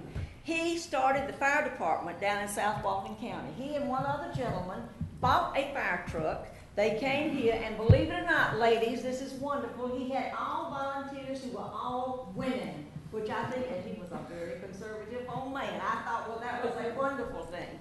Then he was very, very insistent on the northern part of the county and the southern part of the county coming together and being one county. He really believed in that. So he did become, our attorney has come back. I didn't want you to miss this. All right. Anyway, he became president of the Walton County Chamber of Commerce. He was on the Tourist Development Council. He and another man decided at a meeting one night of some time that they should have something called the Mid-Bay Bridge, because he had seen these hurricanes. He had lived through these hurricanes. By the way, he built his house in 1971. So as I said, he bought the land in 1930. So he had 26 acres down here, but he was very concerned about people being able to get away. Everybody laughed at him and said, you know, this is ridiculous. But 10 years later, they built the Mid-Bay Bridge, and he and I walked across it, and he was the oldest individual to walk across the Mid-Bay Bridge. I could tell you many, many, many other things, and you're probably afraid that I will, but I won't take that long. I just wanted to mention to you that he was on the first Governor's Coastal Management Committee. He was a member of the Northwest Florida Ag Commission. This just shows you how we get. He's in the middle of my car. I was a school teacher. I almost told you to sit back down. I have done that before at the Kiwanis Club. It was very embarrassing. But anyway, now lost my train of thought what I was telling you about this time. Oh, he actually secured land from what is now known as the American Farms up here north of Freeport. He secured land free to get us an airport there. But it seems that earlier there had been a decision to have an airport in South Walton, and somebody down here didn't like it. And so the county commissioner had said no, the commission had said no. So when he got this free land in the north part of the county, the Northern County Commissioner said no, they didn't want the south, they didn't want the north. So, but I showed you, didn't I? It was that kind of thing. But the point I'm trying to make is that Bob really did love this county. He did so much for this county. He worked until the day he died. And when he did die, the police chief actually took his ashes in the urn and marched them down. He was in full dress uniform, and it was the most touching thing. And I have bumps now, as one of my friends calls them, angel bumps. But he took the remains down, sat them there, saluted them, and there was a fire truck at the church, at the community church. So unfortunately, we did bury him here because he had, except for me, the family has a graveyard in Virginia, so he went back there. But the point I'm trying to make is this is one individual who has done so much for this county. Now, I will is not like so many of the older cultures. In older cultures, we revere the elderly. And as I get older, I want to be revered.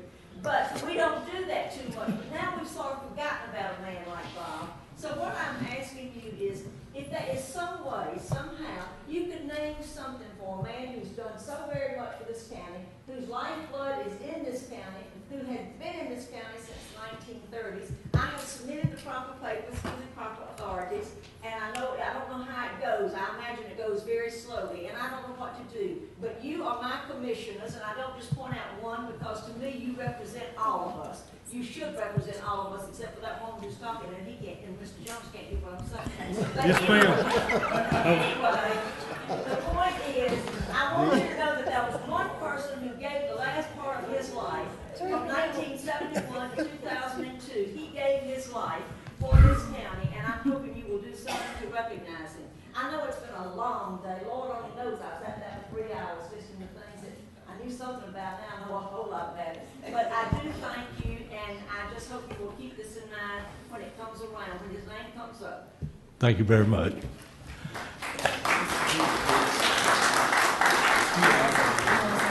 Is there any other public comments?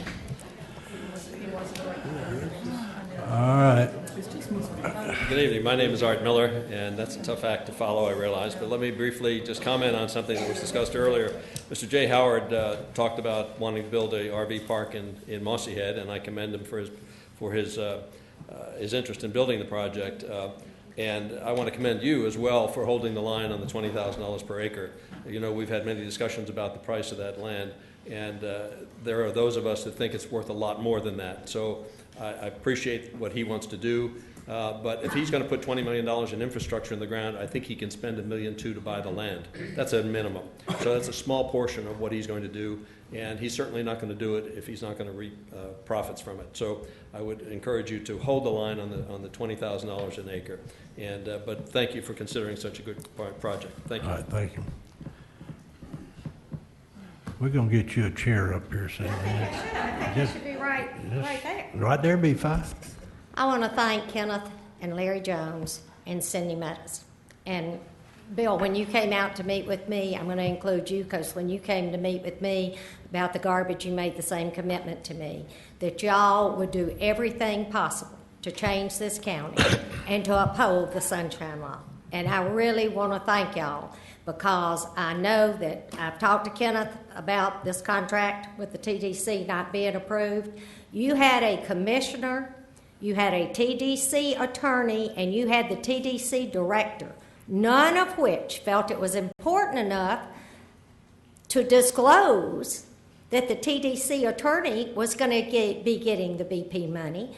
Nobody of those three people felt that it was important enough to bring the contract for y'all to see or for the public to see the contract.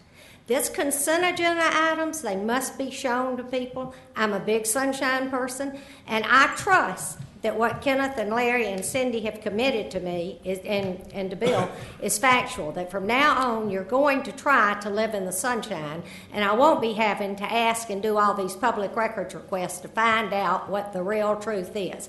And I came to thank y'all. Mark, I hope that you're going to live in the sunshine too. I always have. Well, I hope. So anyway, and Sarah, for your comment, did anybody know anything went wrong with those pictures? No, I didn't say anybody did anything wrong. What I'm saying is when you have that kind of fraternization and then you find out there's a contract signed by her for Clay to get money from the TDC, and your commissioner, Scott Brannon, didn't tell y'all that a contract had been signed. Dawn, the head of the TDC, didn't tell you a contract had been signed. And Clay, the TDC attorney, who was also special counsel to you, the BCC, he didn't feel it was important to bring the contract out in the open. There's something wrong when contracts are hidden from the public. And I want to thank you three 1, 2, 3, 4.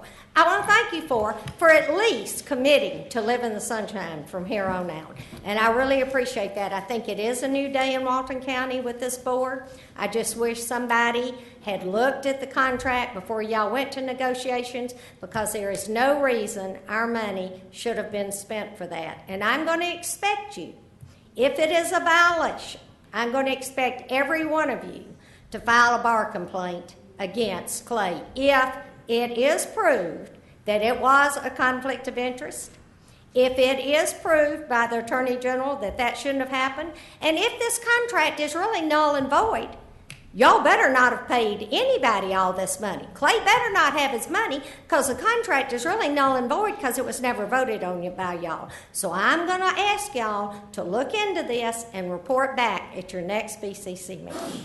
Mrs. Harris, I take exception to you even intimating that I have ever broken the Sunshine Law. I never have, and I never will. The only statement that I felt like, no matter who we're talking about, whether it's Art Miller sitting there or anybody else, let's get some facts before we ruin somebody's That's what I reputation. asked your county attorney to do about 3 weeks ago, was get some facts and come back. That's all I'm saying. That's what I'm asking for. Just get some facts. But next time you have a contract and you go to mediation and you're approving something and you don't even know, Sarah, yourself, that you don't have a contract, you didn't vote on it, nobody ever brought it to you, it's your job to look into it and find out. Okay, anybody else? Alan, you're going to get a chair too. I'm just asking for clarification. All those people went over, and I didn't want to come up and argue about it. I understood that you voted not to issue permits per the public advertisement on the Osprey Point project, which you didn't answer me, and I'd just like to know. You've agreed that that's what the public advertisement had. The ordinance was dependent upon that compliance. Have you sent the ordinance out, and will you notify the state that the ordinance was passed based on the fact that it was compliant? And you also didn't answer me on the traffic study that was not noticed, and was included upon the ordinance. So if it's agreed by the board that the ordinance public notification said that this ordinance was contingent upon that requirement, my question is, are you going to tell the state that that ordinance isn't in effect until the requirement's met? Or we're just saying that we went ahead and sent them the ordinance anyway? I think the only thing I can tell you, Mr. Osmer, is I'll relay what you've asked to Mr. Dyson. We'll see what has happened. I'm not sure what's happened. But because if it was advertised a certain way, either I need a chance to come back and address the ordinance as advertised, or the ordinance needs to be repealed and re-advertised and reheard. I would suspect it's been transmitted, but I don't know that. So if it is, I'm asking the Board of Commissioners, will you direct the staff to notify the state that that ordinance is dependent upon compliance, just like the public notice said? Just wait and hear from Mark, please. Yeah, I'll communicate with Mr. Dice your concerns. And So that's a yes? I will communicate with Mr. Dice your concerns and see where we are. I don't know where we are. And what about the board? That's the public notice. I'm going to wait and hear from Mr. Davis. I am too. You know, Okay. I feel like I have to. All right. Thank you. Anybody else? Is it true? I just got a text, and I'm going to ask the question. Is Clay Atkinson's contract with the TDC, as the TDC attorney, has he been given a letter that says he is no longer, has he been given his termination letter, or whatever it requires to terminate his contract? Has it been sent? Has anybody decided to do that? Just yes or no is very easy. Mr. Bagby. I haven't seen anything. The answer would be yes and no. Mr. Davis, Mr. Jones, and I believe the chairman and I sent him an email this evening asking to meet. I replied to an email that he had sent me asking to meet, and I replied to that and said, yes, we all need to get together, and I'd like to add the chairman as the board's representative in that meeting for that discussion.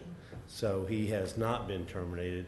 That he sent that email in reply to an email where I misunderstood the board's action previously hiring Mr. Davis, and said I thought that action included him being the TDC's attorney.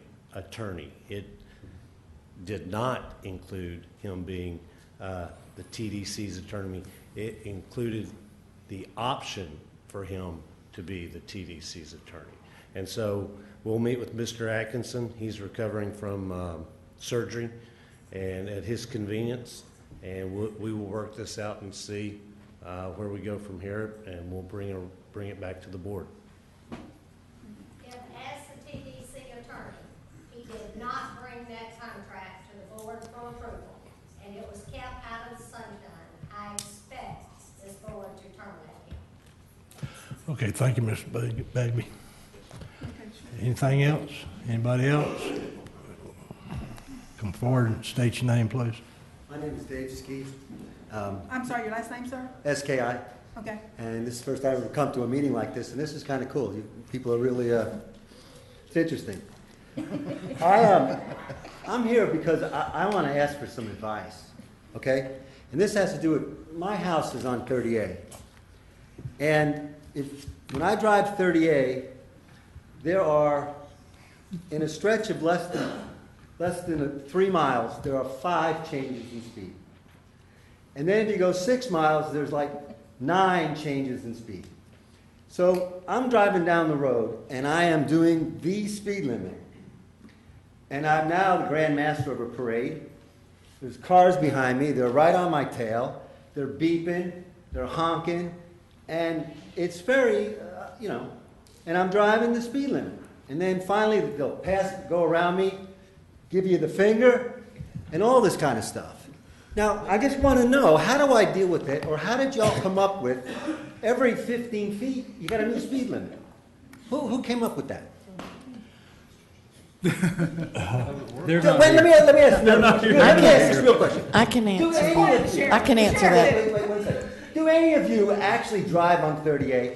Yes. Who? Come on, tell me the truth. What's your first name? My name is Dave. Dave. Okay, Dave. I live on Nightcap Street, and I drive 38 every single day. Are you aware of what I'm talking about? Yes, I am, and I've gotten a lot of comments on it. And I'll tell you who figures all this out. Transportation engineers do all these studies, and that's where all these different speeds came from.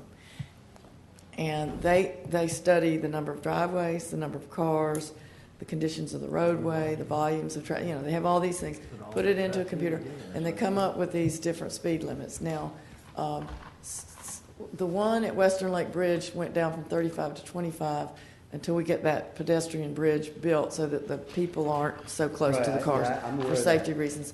Now, then it goes back up to 40, I think, and then it goes into Grayton, it goes 35, and then it goes 25. See, I got it marked here. See, I just drove it, and I got the speed limits and distance. But that is true. It's ridiculous. That is true. But the engineers tell me that it's all based on engineering science, transportation science, that's the way they are. Now, all right. That's the only answer I can come up with.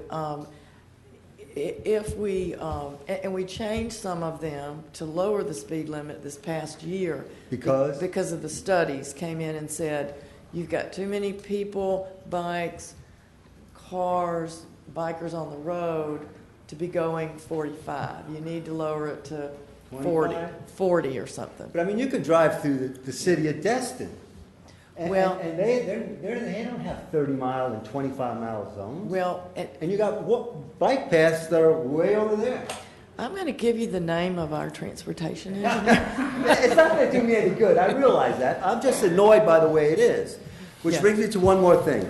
The bridge at Oyster, the one that you all started about 6 years ago. When are you going to finish that thing? That's been going on before Thanksgiving. I know. The contract is up March the 29th, and they've got a couple of days after that to wrap things up. But if they don't wrap things up, they're going to be fined, what is it? $750 a day. So, we're pushing them. I mean, all right. I like to see something done with that because that's we're pushing them. They've got to be out of there by then because we've told them that Memorial Day is May 26th, and so we backed it up. Unfortunately, we couldn't get in there and get everything done because it's utility people, it's our engineers, it's contractors, and you know how that goes. Right. Everybody coordinating and trying to get something done. So we're moving as fast as we possibly can. And we're trying to do all this kind of work off-season. Okay. Well, listen, thanks. I just wanted to go up there and complain. All right, thank you. Mission accomplished. Any other public comments? Seeing none? Y'all want to take a break or move right on into the Can we take legislative? Small break, 5 minute break. Fine. Some of us need to go to the restroom, sir. All right, we're going to stand recess for about 5 minutes. Thank you.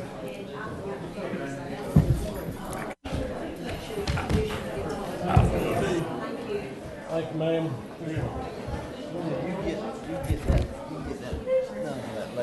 I'll do it. He's pretty good old man. We got him here working back in the sheriff's office. How old is he? How old is she? Today, I don't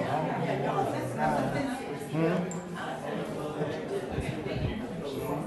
Acreage criteria ordinance, and this is a transmittal hearing because this is a comprehensive plan amendment. So if it be the wish of the board to approve the transmit tonight, this will go forward to DEO for their 30-day review, and then it will come back again for the board's final action and adoption. Okay, we got a motion? This is going to be transmittal. Yeah. Second. We got a motion and a second. All in favor say aye. Aye. Opposed, motion carries. Thank you, Commissioners. The next item on our agenda in the quasi-judicial section is a small-scale amendment application that is a holdover from last year's allocation. We had some issues related to the parcel. Those issues have now been resolved. The applicant had requested to continue this to the next meeting, or the next meeting in this location on April 8th. We were prepared to ask you to table this, as it is the third request to transfer or to continue. But if it be the board's wishes, this application is now ripe and ready to be heard. Although it is not part of your package, we had the continuance memo in there. So if it would be your wish, we would request that it be continued to April 8th. What if we table it because it is the third request? It will be What's the required to be process? re-advertised at the applicant's expense. And Well, if it got everything, you think they got everything in order by April? Yes, sir, we have everything in order today. Okay. Is there any reason why we can't do it at the next board meeting, which is in Defuniak? This is a parcel that's up towards That would Defuniak be Springs. that would be acceptable to the applicant. We were just trying to anticipate enough time to make sure that it actually got done before the next meeting, but we have now accomplished that as of today. You know, I'm in agreement that we try to work with them as best we can, but there's got to be a point in time you draw the line in the sand and say, you got an obligation to meet these requirements or deadlines, and this is going past what they should have been required to do. I absolutely agree with you. So it's up to the board as to what you want to do on that. Motion to table to the next board meeting. Table Not or table. continue. Continue to the next board. And Commissioners, in the future, and I'm going to help you with this, but we're going to have orders signed by the chairman continuing these matters. So if you would make the motion to continue to the next board meeting and authorize the chairman to sign such an order. So moved. Second.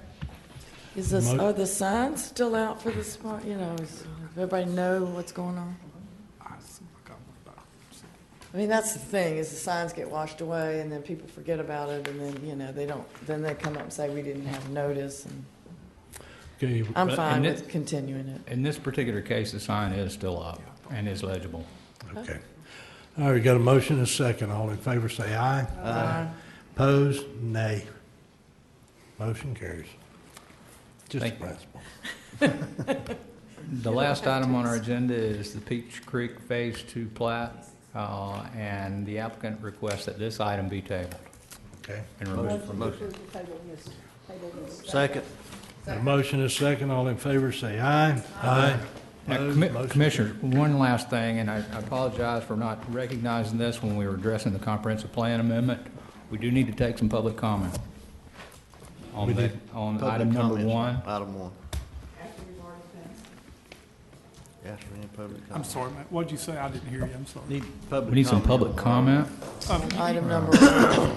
on the comprehensive plan amendment. What you can do, since you've already passed it, you can just ask for public comment. If the public comment changes your mind or your position, you can just move to rescind the action and change the motion. So, I understand, but you do have to have comment. All right, is there any public comment concerning item number 1 on legislative items on the agenda? And there is.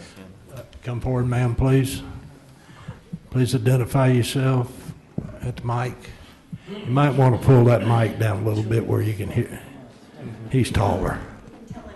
All right. Okay, my name is Marge Crawford, and I am past president of the Historic Point Washington Association. Jim Foley, our president, had to leave on an emergency, so he did ask me to take his place to speak for him, and we have several in the audience that are with our group. We are not in opposition to the ordinance. We understand that with the traditional neighborhood, that right now, I happen to be one of them, owners of small acreage that we really can't do anything with, so property owners should have some rights.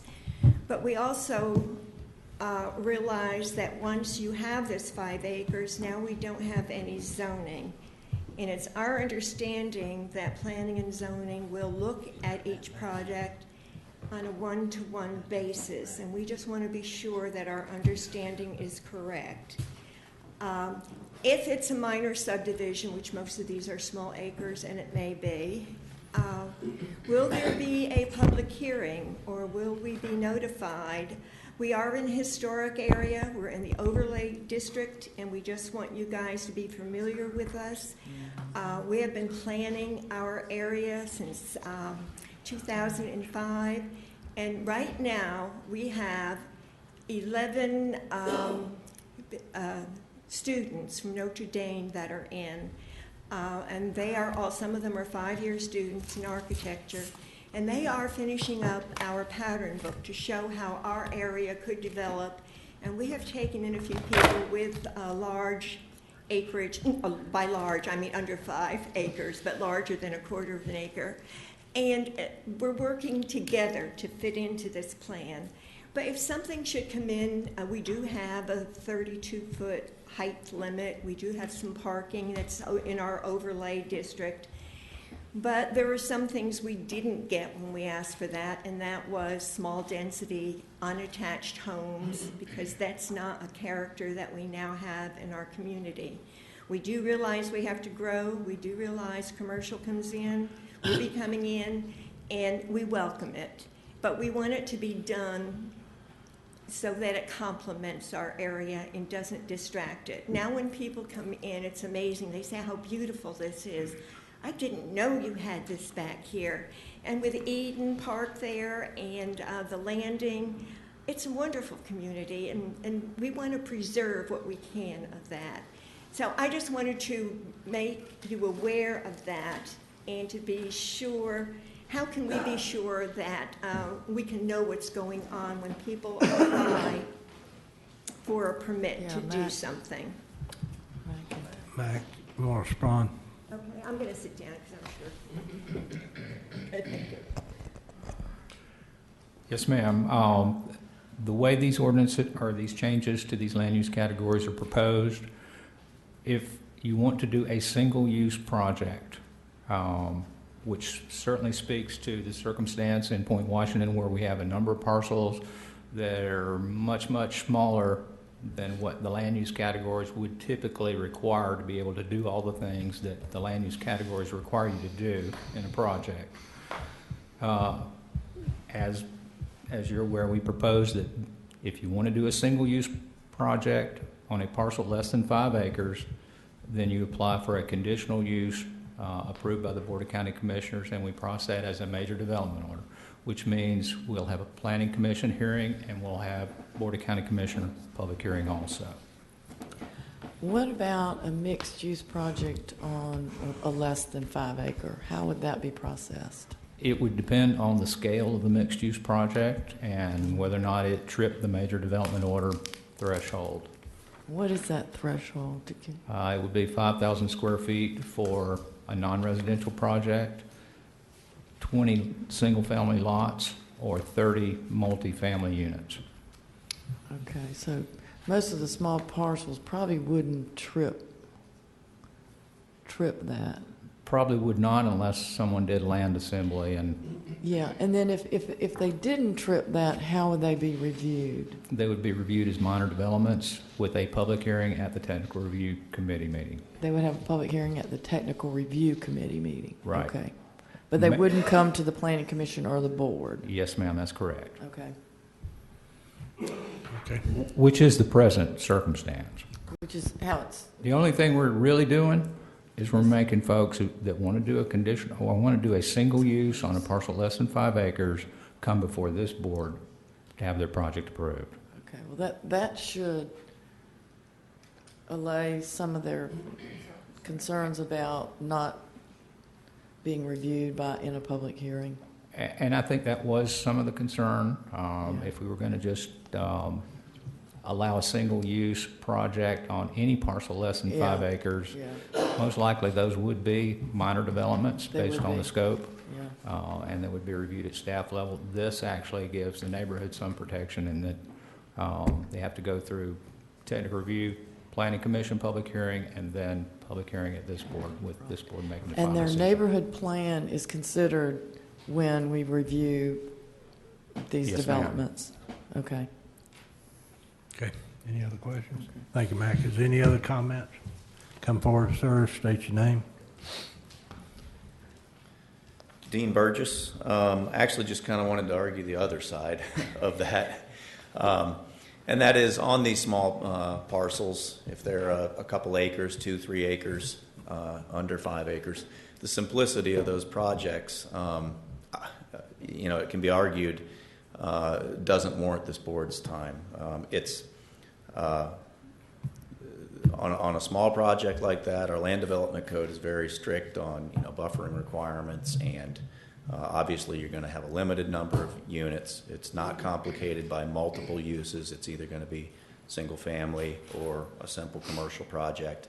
And actually, Mr. Kramer raised this issue in the Planning Commission, and I just wanted to reinforce his thoughts on that. At some point we got to put faith in our planning staff and their capabilities, and give them the latitude to approve projects and that are, quite frankly, very simple projects. So I would hope the board would consider that side of the discussion as well, and potentially remove the requirement for it to be a major development if it is a single-use project. Okay, thank you. Any others? Come forward. State your name, please.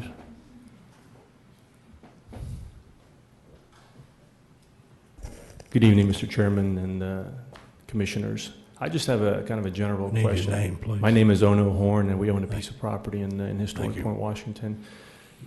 Just maybe some advice from staff as well. If we wanted to add some additional layers of architectural guidelines or design, what would that process be? Will we add that to the existing neighborhood plan? Matt, can you speak to that? If we're talking about amending the code, they're either through the neighborhood plan vehicle, which is a neighborhood-based planning initiative. That's certainly one method that could be utilized to add some architectural or other design standards.